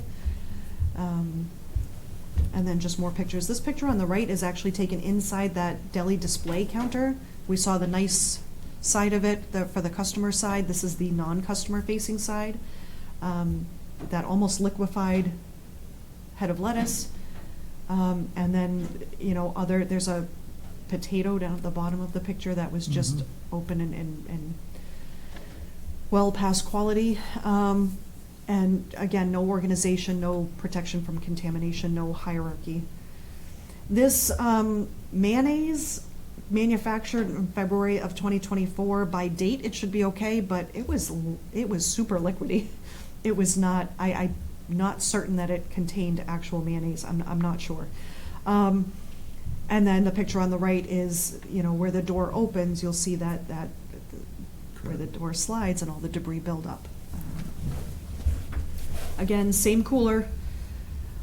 Open bag of cheese, just open, which in my professional experience indicates rushing, and potentially not taking products out, wearing gloves to reach in and grab product out. It does not look like safe practice anyway. On the right-hand side, we'll see, again, that same container. I don't know, there's a whole bunch of stuff going on underneath, but on the top, that's where the kielbasa are kept. Those are purchased from 2 different purveyors, which again, we'll have to check on the wholesale licenses on those. It was a curiosity to me because the sign outside says homemade kielbasa, which I assume would mean that it's made at that food establishment. The designated person in charge told me that they are homemade, but not made there on site. Those are 3 of the corned beef and cabbage dinners that ended up being on the cashier's side after we removed them and said that they needed to be destroyed. This right here, the picture on the right, is just a bowl of baked goods that are wrapped, no labels. They appear to be home baked, which it is expressly prohibited to have any home baked items for sale at a commercial operation. I'm curious where these came from, but we'll determine that when we discuss further. This is, on the left, supposedly a picture of their dumpster, and the reason why I took that is because they should have their own designated dumpster or trash, and it should not be shared with the occupants of the attached apartments in that same building. And the designated person in charge wasn't able to tell me. The designated person in charge doesn't know how the trash gets outside. She just knows that she doesn't do it, but she assumes that that's the dumpster. And then the picture on the right is, again, just trying to take inventory of those prepackaged corned beef dinners. This picture on the left is a picture of that chest freezer that is to the right. It's in the retail section of the store, and it's to the right of that deli display case. My concerns with this is, for one, it doesn't seem to be operable. It's certainly not holding anything. The only thing that it is holding is dirty water, and it should be at least cleaned, if not removed entirely from the operation. And then the picture on the right is just a picture of leaky ceiling above the soda coolers in that retail section of the store. You'll see a bucket there to hold whatever drips. There's some paint there, and I do recall this being something that I called out, and I don't know if I called it out as a violation or if I just called it out as something to note on previous inspections of my previous tenure, but clearly it still exists, and if there's leaks in a food establishment, they should be corrected immediately. Picture on the left is an awkward angle of that previous chest freezer, just showing some buildup. I don't know if that's ice. It was just towards the end of the inspection. I was not crawling in there. And then the picture on the right is just a better picture of that leak with the buckets and then the bucket of paint. And clearly this is an ongoing or an old issue that hasn't been cleaned up after. Yeah, in the last one. Perfect. Thank you. It's 122 pictures. Yeah. So to finish all of this, my recommendation to the board, I wrote the inspection report to just say that, they should remain closed until a reinspection. My suggestion to the board is also, my writing this up, was that, no perishable foods should be allowed on the premises until a successful pre-operational inspection is completed. And all foods for sale at the establishment must be purchased from approved and reputable suppliers, and all purchase and receiving documents must be maintained and available for Board of Health review at all times. So As they receive product in from Cisco or PFG or whomever their purveyor may be that they choose to go through, those receiving logs should be maintained on file for our review so that we can verify that this product was actually purchased from an approved and reputable supplier. In addition to that, all foods prepared and packaged on site must be properly labeled, gloves must be worn, provide proof of an active contract with a pest control company, and submit the most recent inspection report, and provide proof of current contract with a trash or garbage hauler, along with the location of the dumpster for exclusive use of the business. And then this 3-page list, as you guys have already seen, is the list of all the additional, or the complete comprehensive list of all violations for this establishment based on 105 CMR 590. Thank you. Thank you. So Village Market, that's you guys? That's us. What say you? Okay, so, to start off, a lot of the descriptions, and she said it herself, were assumptions. They weren't an accurate description of what we do in those, in certain particular, photos. But yes, we do need, to clean the entire, place. I recently had to fire someone that was in charge of the kitchen. They were responsible for all of the upkeep of the kitchen. I also had to fire a clerk for stealing lottery tickets. So my mother has been volunteering. She's been there helping me. She doesn't know all the answers. She's there to help me in a situation where I was left kind of employee-less. I was not on site. My son has been sick. I was taking him to the doctors. I wasn't there to answer questions. So we do have established vendors. We go to All-Star Dairy. We have Ecosystem for our exterminator, and I do have documentations on those. We also have Capital Candy out of Vermont. We get our bakery goods from Shimura's in Indian Orchard. And tomorrow I have ServPro coming to sanitize the entire kitchen. I didn't know about the dumpster, that's never been told to us, but I did get another dumpster and that's coming on Friday. We will take 100% responsibility of everything that needs to be cleaned, and we will make sure that it's done and prepared for the next inspection. When do you expect to be done? Well, ServPro's coming tomorrow. Yeah? So they, I'm not sure if they're going to actually do the work tomorrow or if they're doing it on Friday. So I would say Friday, hopefully. But they have been there before when we first opened, and they're just going to go through and sanitize everything. Oh, we also have a service coming in to get rid of all of the items that she said that needed to be destroyed. Yes? It's a junk removal service. They're coming, they're going to take everything away, and we're just gonna have to buy fresh and start over. Okay. Do you want to give us a call then whenever you're ready to have an inspection then? Absolutely. Why don't we do that? Can we schedule it for Monday? Is that a possibility? Maybe not. What say you? Can we get together? I'd like to check my full-time job calendar. Yeah. And then also I'd like to coordinate with at least one member to make sure that, there's someone else there on site with me. So if we could do that, and then, Could you give us a call whenever you're ready, and then we'll be able to coordinate it from there? Okay. We've got So some- if I call, I know you're not open on Friday, so if I call and leave a message on Friday, will you come out on Monday? And we won't get it until Monday. Oh, you're not in on Monday, I'm sorry. Okay, Well, I mean, we won't get the message until Monday. got it. We won't be here Friday, so Saturday, it's like Friday, Saturday, and Sunday. Okay, And then this will give us time to schedule our own time to get there. sure, To check you sure, out. absolutely. But we'll try to get you on the air as fast as we can. Okay, sounds good. Thank you. Now, I'd Thank like you to very say much. something. Since I handled chemicals for 35 years, and peroxide near salt is a big no-no.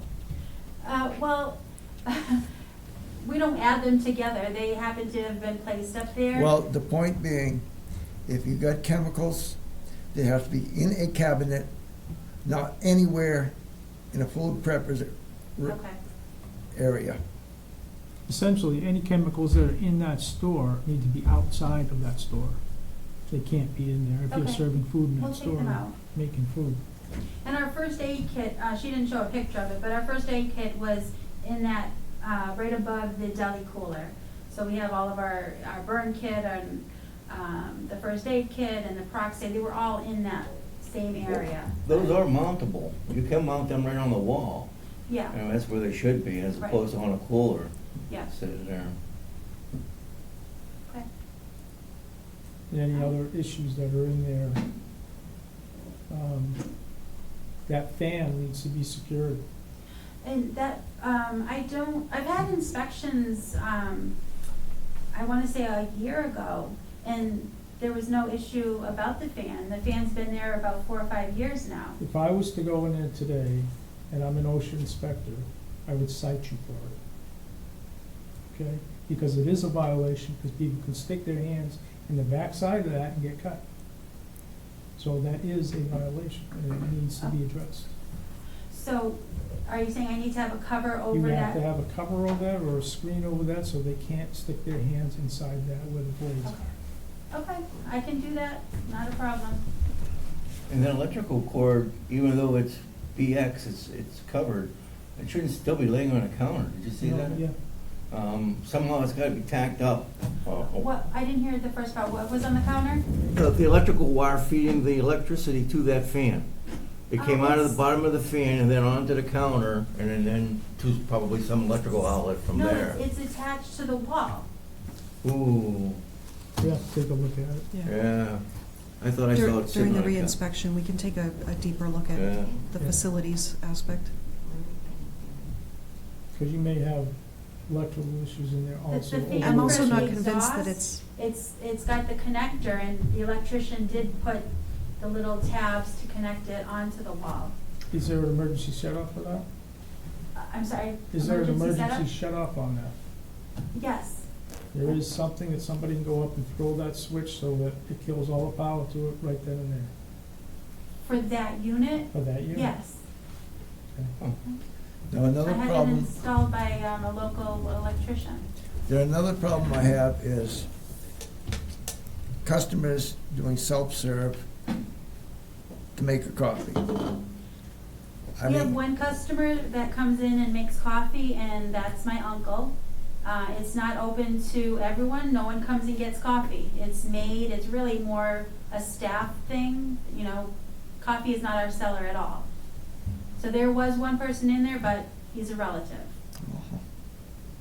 it's really, it's in a bad spot because of everything else you have to bypass to get to it. So, should I take the coffee out, is that your suggestion?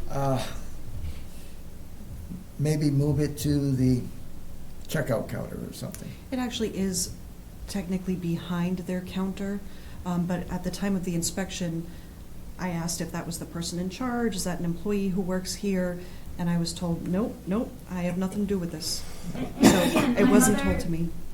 Does not know all the rules. She's an 80-year-old woman helping me out. She doesn't know all the rules and regulations, and she doesn't know the happenings of the store. She was there, or is there, helping me because I've had multiple staff quit or get fired. So, yes, she didn't have all the answers to your questions. And I do have to say that you were very aggressive with her, and there was really no need for it. She was very pleasant with you. She was very cooperative. She did everything that you had suggested. And on the phone with me, I did ask you why you were so aggressive. And the level of professional decorum was not there. So if there are violations, okay, I will fix those. But to be disrespectful and rude is really uncalled for. Well, what She- bothered me the most was when she called me a liar. And that wasn't necessary either. I worked for an entire year at Roadway Inn, in their kitchen. You cannot have anything on the floor that you might hit. It doesn't matter if it's a bag of potatoes, you put it off the floor. No vegetables can be on the floor. If it's something that You might walk by and knock it down. It has to be picked up immediately. If it spills, the floor has to be cleaned immediately. Yeah.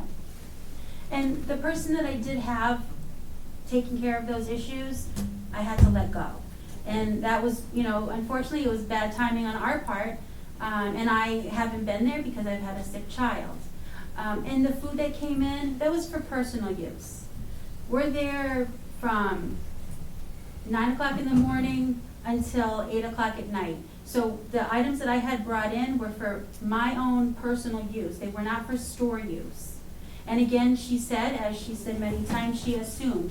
She did make many assumptions. Yes. Had but she called me, she could have asked and I would have The answered. store itself says a lot. Those pictures say an Yep, and I awful lot. agree, it's in disarray, and that is our goal, to make sure it's clean. I've really never had a bad inspection. So I've had a lot of unfortunate things happen, but we are willing to take care of what needs to be taken care of. Well, I And we think have it's gonna- professionals coming in to help us with that. I think it's gonna take more than 2 or 3 days to do that. Oh, well, we've already worked on it for a couple of days, but that's fine. Yeah, I but- mean, as soon as it's done, I definitely will give you a Yeah, call. give us a call and then we'll come down and we'll move forward from that point on. Okay. And I would like, will there be more than just this lady here coming? Oh, yeah, yeah. Okay, good, because I don't want her in my facility. The way she was rude to us, I just don't want her by herself in the facility. Ma'am, this lady is the best out there. She might be, but her No, not might. disrespect is She is. uncalled for. She might be, but And there's no the reason to be frustration level disrespectful. from what she walked in on gives her every bit of, to do what she did. But that doesn't excuse her disrespect. She can cite all the violations that need to be addressed. She can tell us what we need to do, fine. But she does not need to call my mother a liar. She does not need to be disrespectful. Those are things that are just not professionally acceptable. Point taken. Any other questions? Dan? No. Thank you very much. Thank you Give us very a much. call. Have a good day.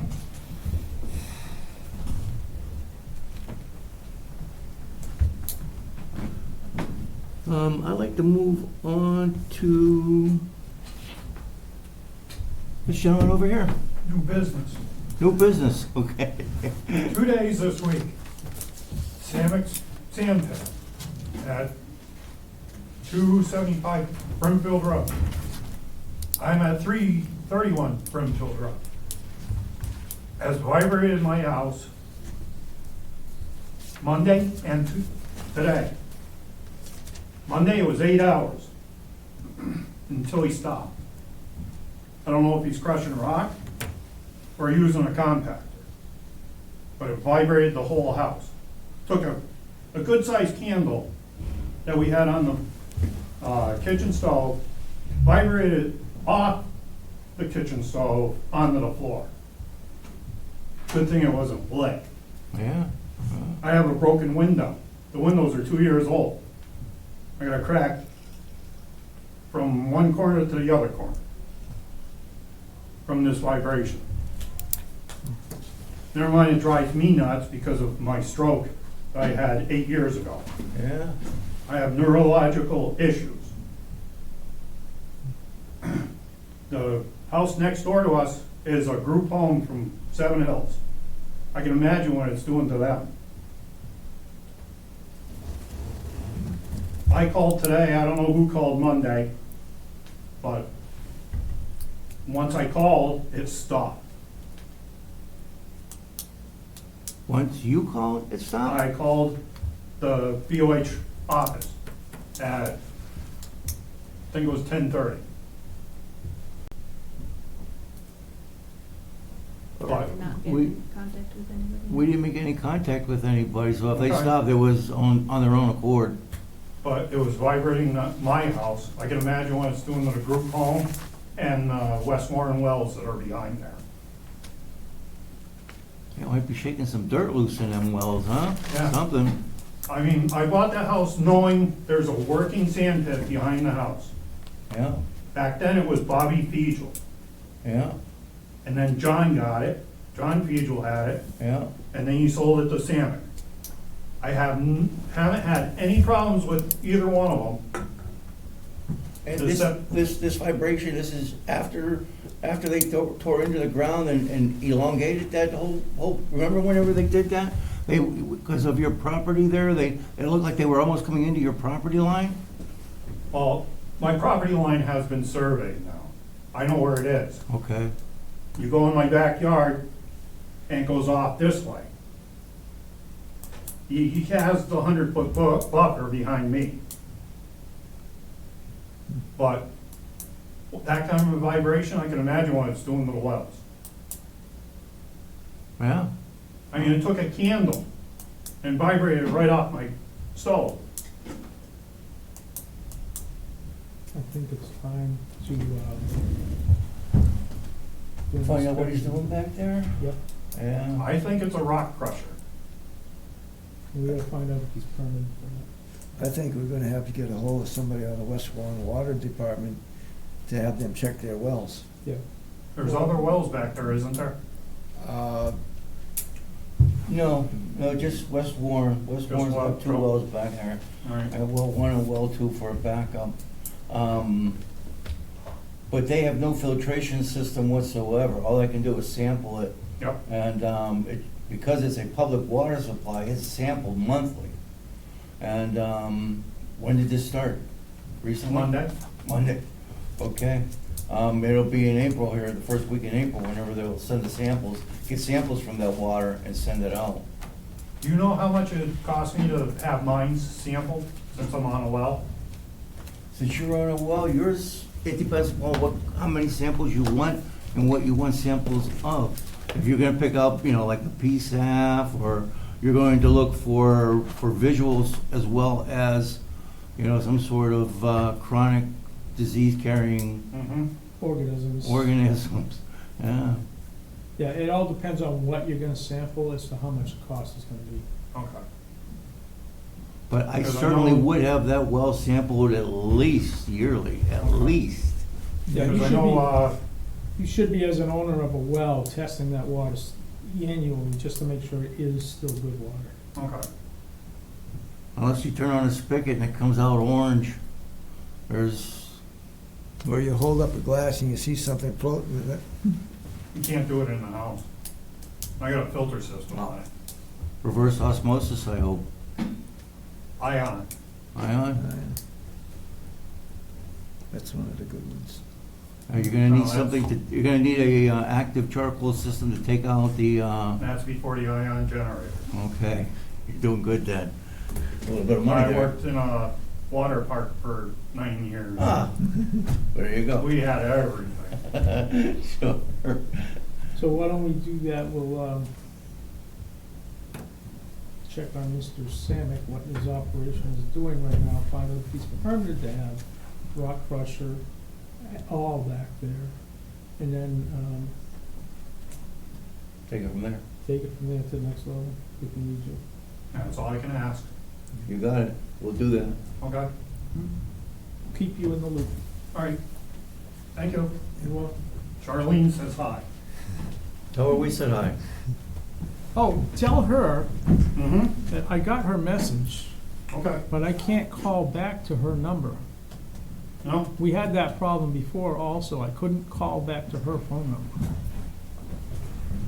I'll give you mine Yeah, if there's an issue. Just don't say it. Hmm? You just write don't say it, down. we'll write it down, right on that. Yours. Oh, I got something for you.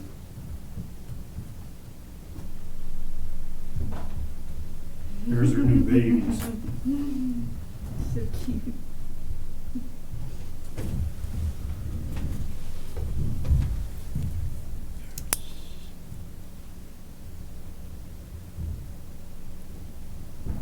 Perfect.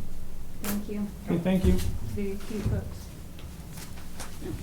Thanks. And they still don't have any, no trespass signs behind. I'll check that out when I go out. Thank you. Yep. You're Have a nice night. You as well. You too. So Tricia, Yes. what else can we do to help these people out? Is that enough? for the village market there, you think? So when they No, call? I think we need to go a lot further, because I pulled the old file on them, and a lot of the stuff she was talking about tonight are still, we're on that first, second, and third complaint inspections. So this is a continuing thing, Okay. and I think right now, we need to table this and take it up at another meeting. Okay. Um, So, Thank you, Tricia. Please direct me if you'd like me, if you hear from her and she's ready and you'd like me to yeah, I'll give you. be present. Thank you.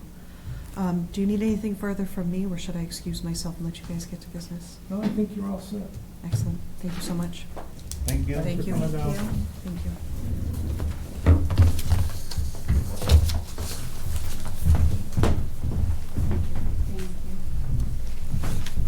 Oh, hell's bells. Okay, so then we can move on to updates on the status of housing inspections. You really want those? Okay. 200 O'Neill Road. We just got back the notification that we sent to him that was, original first one came back, non-deliverable or not picked up from at the post office. So that came back. And then today, was it today? The sheriff, yes. The sheriff, we sent out a document, the same document again, with fines and fees attached to him, and we had to employ the use of a sheriff in Rhode Island to do it, and we got the document from him today stating that it was delivered in hand to his wife. So they now have a copy of that physically. It remains to be seen how they're gonna respond right now. 24 North Street, basically is at a standstill right now. The owner of that property has not been communicating with me. He has basically dropped the ball on everything. I sent him a notice of penalty also. We haven't heard back on that one yet. Okay. 27 North Street, we sent a notice of penalty to them. They got it, they signed it, it came back. I had a meeting scheduled yesterday with the landlord to re-inspect the property. Yeah? However, at the last minute, he called and canceled. So we rescheduled it till Tuesday Yep. next week. 38 Elm. That's 38 it. Elm Street is up for tax title. We're also passing that off to the building inspector for him to go over there, because I walked by that neighborhood the other day, looked at the house, took some pictures. The front porch is literally falling off of the house. The eaves are full of holes, the fascia, the top of the house is all full of holes, the woods are all rotted, and it continues around to the side of the house. But the porch on the side of the house is also deteriorated really bad and is rotting away. The main entry into the house, I wouldn't advise going up there because you'll fall through. So that's been forwarded to, Jim's handling that with tax title. And he's gonna get the building inspector involved in it now. 11 O'Neill. 11 O'Neill is in oblivion. The gentleman who owns that is committed to a nursing facility to live out the rest of his days. There is no will, there is no testament, there is no nothing. There is family involved. He does have 2 daughters, but neither one of them are in communication with him, and he's not in communication with them by choice. So the house right now is non-inhabitable. That's almost like 201 with that Mustang. 102. Huh? 102. 102? 102. 102 Coy Hill. Coyle. So 11 O'Neill Road, I sent a notice to Tri-Valley, who was taking care of this gentleman, and let them know that he cannot return to the house because it is inhabitable, it is contaminated beyond belief. I mean, you walk in there and you're walking into clouds and clouds or swarms of flies. Not to mention mold and mildew and everything else throughout the I can't house, and let trash this and one like debris, and you name it, it's there. So, that is, where that stands right now. Dan, you got a full-time job, if this is a lot on your plate, should we consider looking into, We're already considering that, and I was talking with Tricia, and that's why she's looking at that other class, okay, because she's gonna get her housing inspector certification first, okay. so. Thank you very much for doing all this, But a lot of that, again, we're gonna have to start, and I was going over with Jessica the other day, when I bring the reports back, there is a page that I fill out that says forward to conservation, forward to building department, electrical, plumbing, whoever.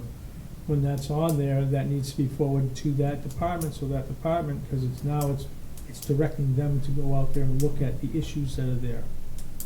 Because some of those issues do involve permitting of structural elements, especially on doing repairs. The guy at 24 North Street hired a contractor who was doing repairs, no licensed contractor, no permits being pulled, but yet now they're trying to pull into electrical and everything else and doing structural work, and they can't do it. So we stopped it, I stopped it. And he hasn't been in contact since. The only thing he said was, I can't find any licensed contractors, maybe you guys can help. And that is not what we do. He has to find a licensed contractor and send them over there, and get them involved. So he did get well, we haven't got the receipt back yet, but he did get a notice of penalty with fines attached, because he's in violation of his 2-week agreement from the beginning, when we made the agreement at the,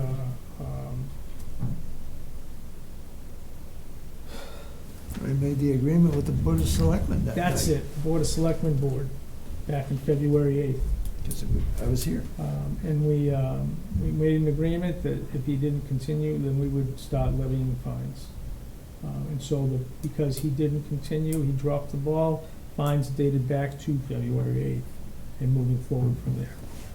Daily,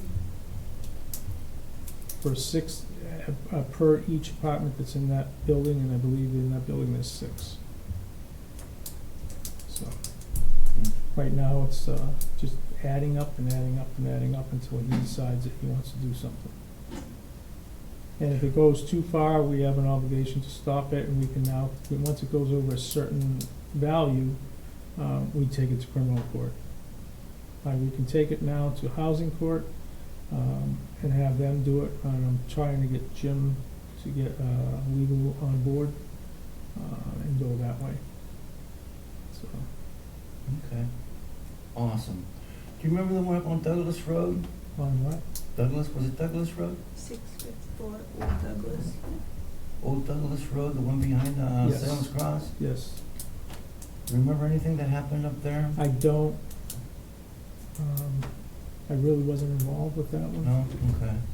I know there was an electrician involved up there. There was an Basi- electrician involved. Basically, you've got this little cottage where this guy wanted, a single-bedroom cottage that was turning into a 3-bedroom thing. And and- the wired oil, and they didn't have the proper exits or anything like that in the Yeah. basement, yeah. Yeah. 'Cause we were letting him extend it and extend it. Extend the permit, but he never got back to us, so now that Lost permit is shut off. contract. Okay. So we need to make sure that that permit is pulled and canceled. Yeah, there has been no response to any. So we outside. cancel the permit. Okay. Awesome. So we need Thanks. to let the electrician, the electrical department know that that permit needs to be revoked. Okay. Moving on. Title V agent. Chrissy.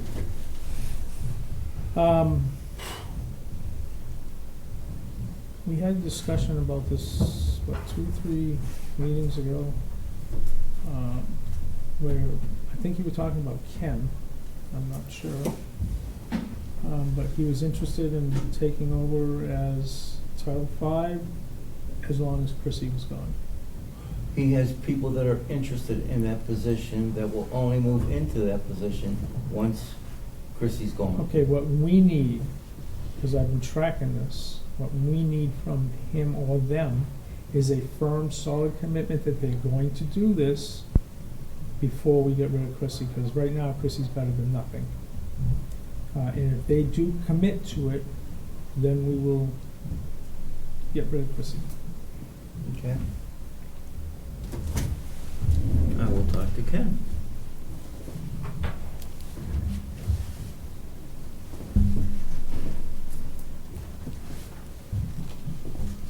Okay, the next one, number and location of bird deaths, trash containers, and cost per container. Where'd that go? That's gonna be in here. Should we go over that? Well, let's see how much they cost. They're actually very cheap, Yeah. very, very cheap.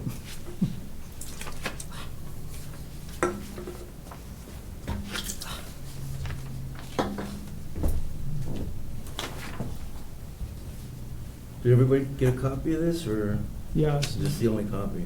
that's the only copy, but I've seen it.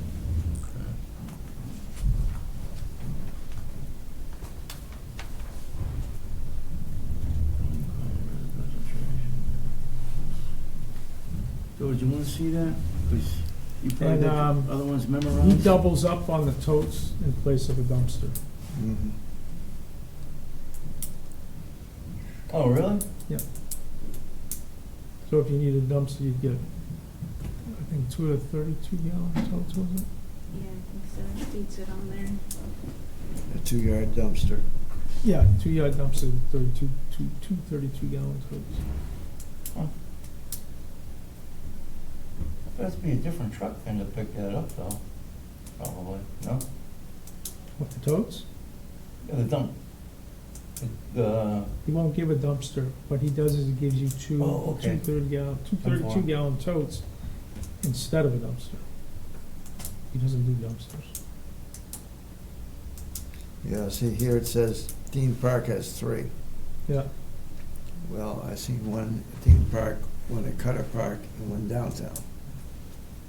he's gonna, I believe, and you can correct me if I'm wrong, he's gonna take inventory of what he has out there Yeah. and get back to us. okay. Cool. I believe that's what that sheet was. And then you got 2 at the police department, 1 at the post office. Well, obviously, the third one at the police department came from the post office. Maybe.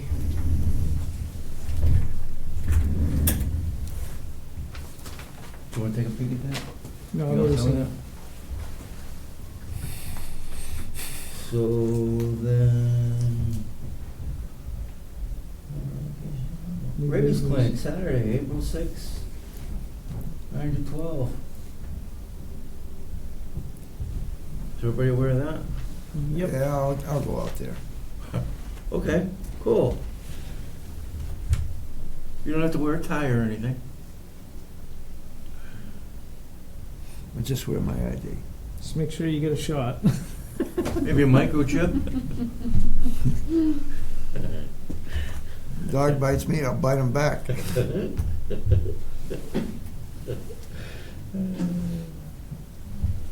It's cats that I worry about. I have a cat at home, I'll have cat all over me. Resignation of animal inspector. Yes. Now, I had a question on that, and it wasn't clear to me, but she plays a dual role, Yeah, she's staying in that role. It's just the animal inspector side of just it. the So animal inspector side, okay. the barn inspections. October, November, December. Yeah. She's willing to help out in the meantime. There's an email in there. She's not about to leave us high and dry or anything, but she does want us to start looking. And I believe a formal resignation has or is in the works to be sent over to us. But that being said, like I said, she's still willing to help out. But Wonder if she wants knows us to anybody look. that might want too, be in that position. Yeah, that I'm not aware of. Maybe some of Before that- she does end up leaving, maybe we should find out who her contacts are as to where she delivers animals if necessary, and what the status is of the vehicle that she has. Well, I think she's still the animal control officer, Mm-hmm. but the animal inspector side of it, so I think that that's still her, if I'm not mistaken, but the inspections, I think Okay. it's two separate things. Okay, well, we just gotta find out which side is which. Okay. The animal inspector, we might have to look around at the vets in the area. Yeah, but she may have a place already set up Oh, that she's using. That's Yeah. what I would like to know, is where it is, so that we can continue the same. yeah, yeah. If you're gonna inspect, if you're gonna control, I'm just trying to figure out the difference between an inspector and a control. What's the control officer going to do? An officer? Control officer goes out there for complaints on a dog bite, or, something that a moose got hit, or what have you. Yeah. An inspector goes around and does all the barn inspections and things like Yeah. that. But I thought she was still going to do the barn inspections from October, November, and December, no? Well, she did already She for did. this year. But now this coming year, and through the stipends that we give monthly, for that position, she is not going to be, doing anymore. So this coming, inspection timeframe of the October, November, December. November, She won't December, be doing that. correct. Okay. But I think there may be a little bit more to this position than, Yeah. we're aware of right now. Before she does anything, get her to write down what her role and responsibilities are, pretty much a job description. Yeah.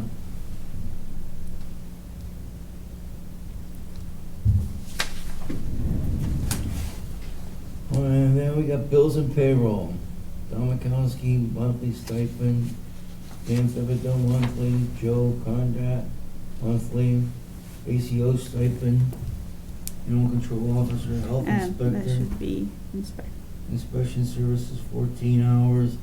Mileage expenses for 2024 Massachusetts Association of Health Board. What was that? Was that quick? It was very, very informative.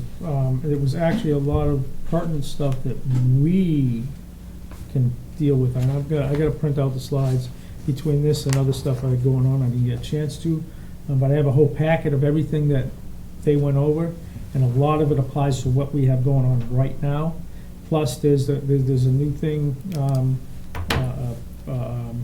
what is it, community sharing, that we did discuss before the people came in, but now the government people actually have a budget for Board of Health, and it's a Public pretty service sizable grant. budget. Yeah. So there is money available.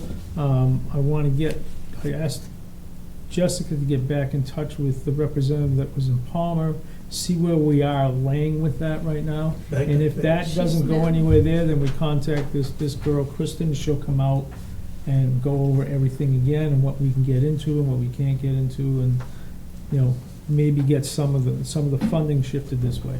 We're no longer under Palmer. It's moved on to Ludlow, to a young lady Right. by the name of Right, Paulina. but that's who they came from. Paulina, yes. Yeah, that's where they came from.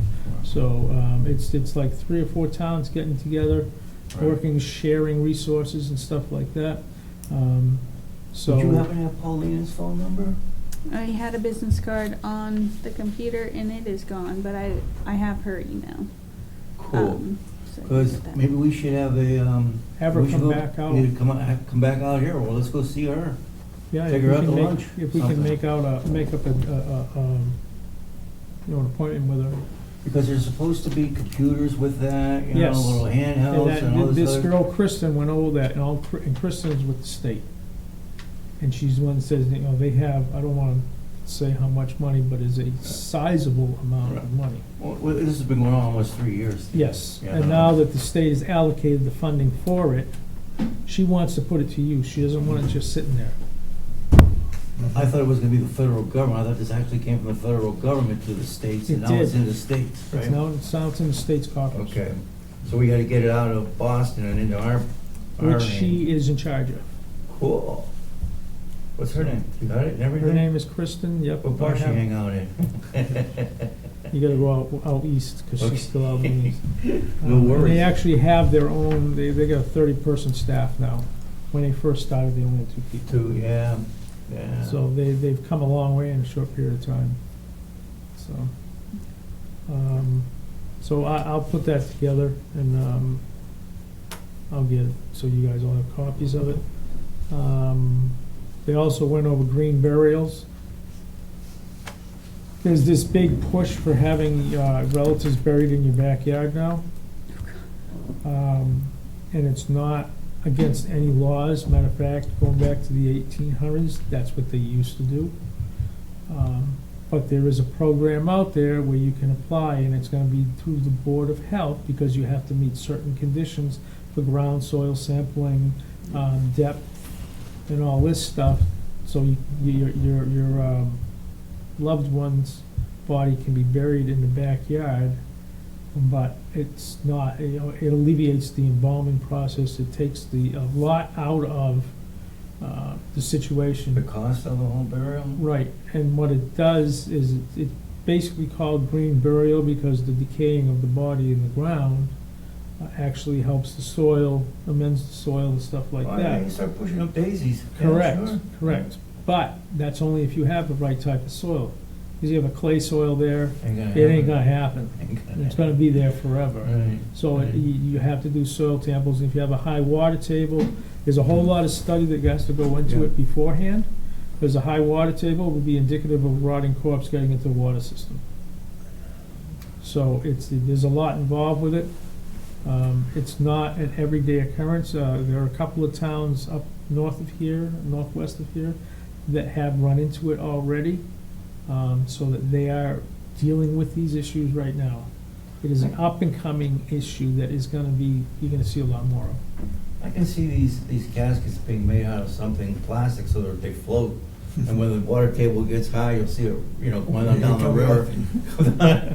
Come up and go down the river, and then you can collect them at the base of down here at the Connecticut River or something, you know? They also went over all, where the Board of Health gets its legislative authority from, what the powers we have are to do what the Board of Health is required to do under state law, and the protections that there are for the Board of Health.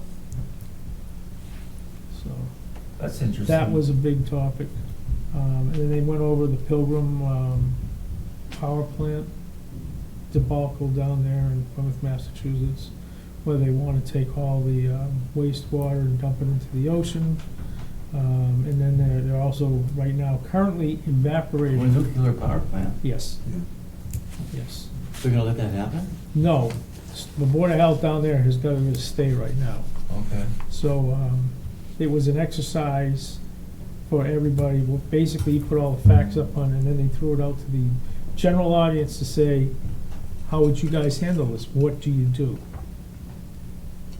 You know, so it's a role-playing situation back and forth. And it was very interesting to see some of the comments that came up. Wow, I bet. So There is another date if you're interested in going to the certificate program in April. I can get that for you if you'd like. What, in April is it? I where? can get it for you. When? Oh, I don't know. I'm hoping it's like the third week, because it'll be, I'll be off that week. Maybe the second.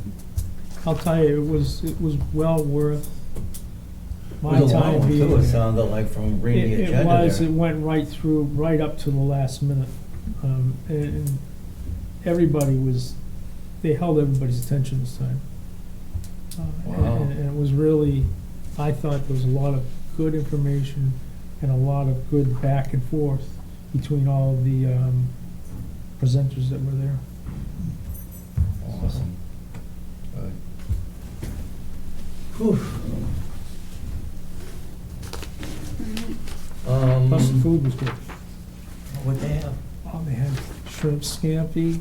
They had baked potatoes, macaroni salad, We need to a get back tossed on salad, the agenda chicken here. breast, veggies, mixed veggies, bunch of other stuff too. And then they had all for breakfast, they had the bagel sandwiches and all kinds of fruits and everything. And then they had the snacks in between, the cheese dishes. You walked out of there fatter than you went in. All right, let me finish up the rest of these bills here.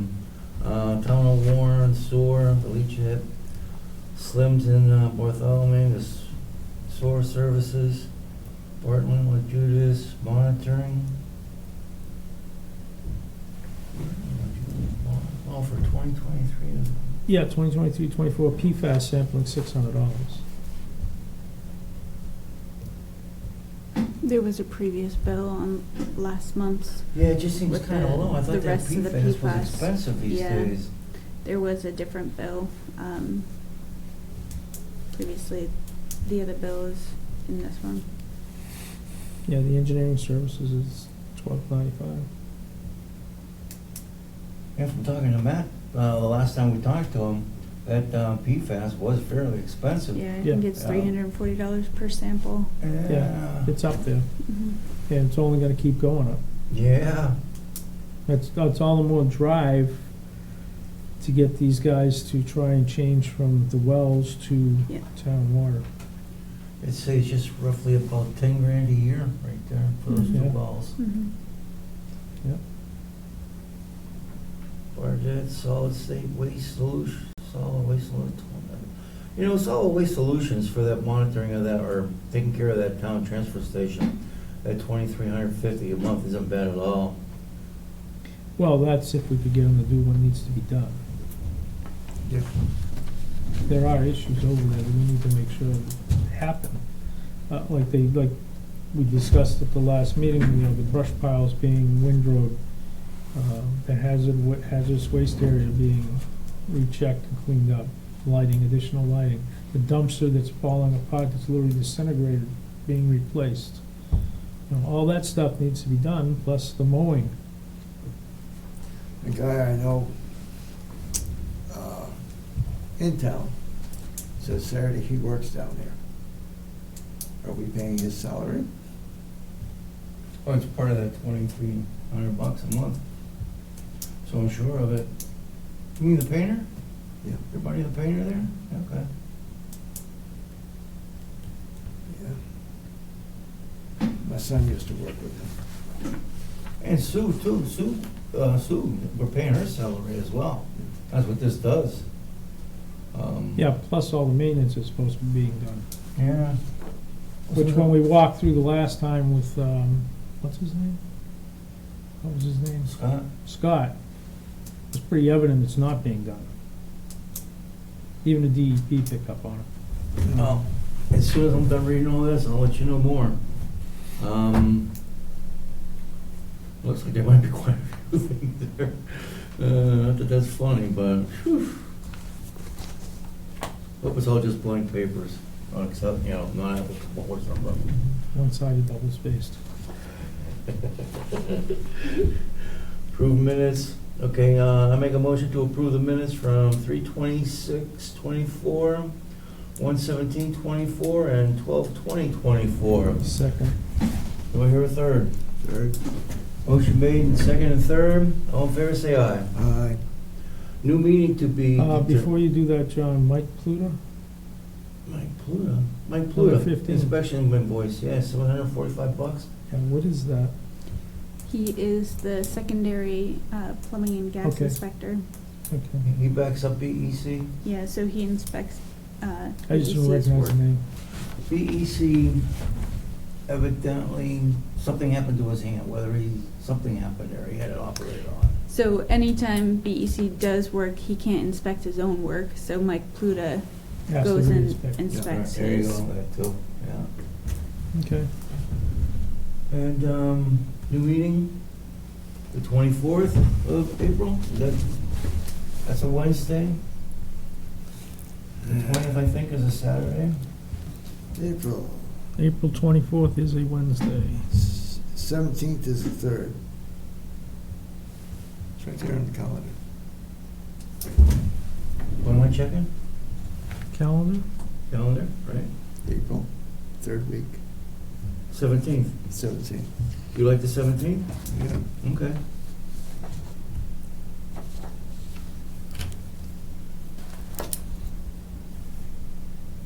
And I'm going to adjourn the meeting. Unless we've got any other questions, any other issues? I don't see anybody floating through the front door. Um, Meeting adjourned? Yes, meeting adjourned. Second. Third. Adjourned meeting, second and third. All in favor, say aye. Aye. Thank you, everybody. What time?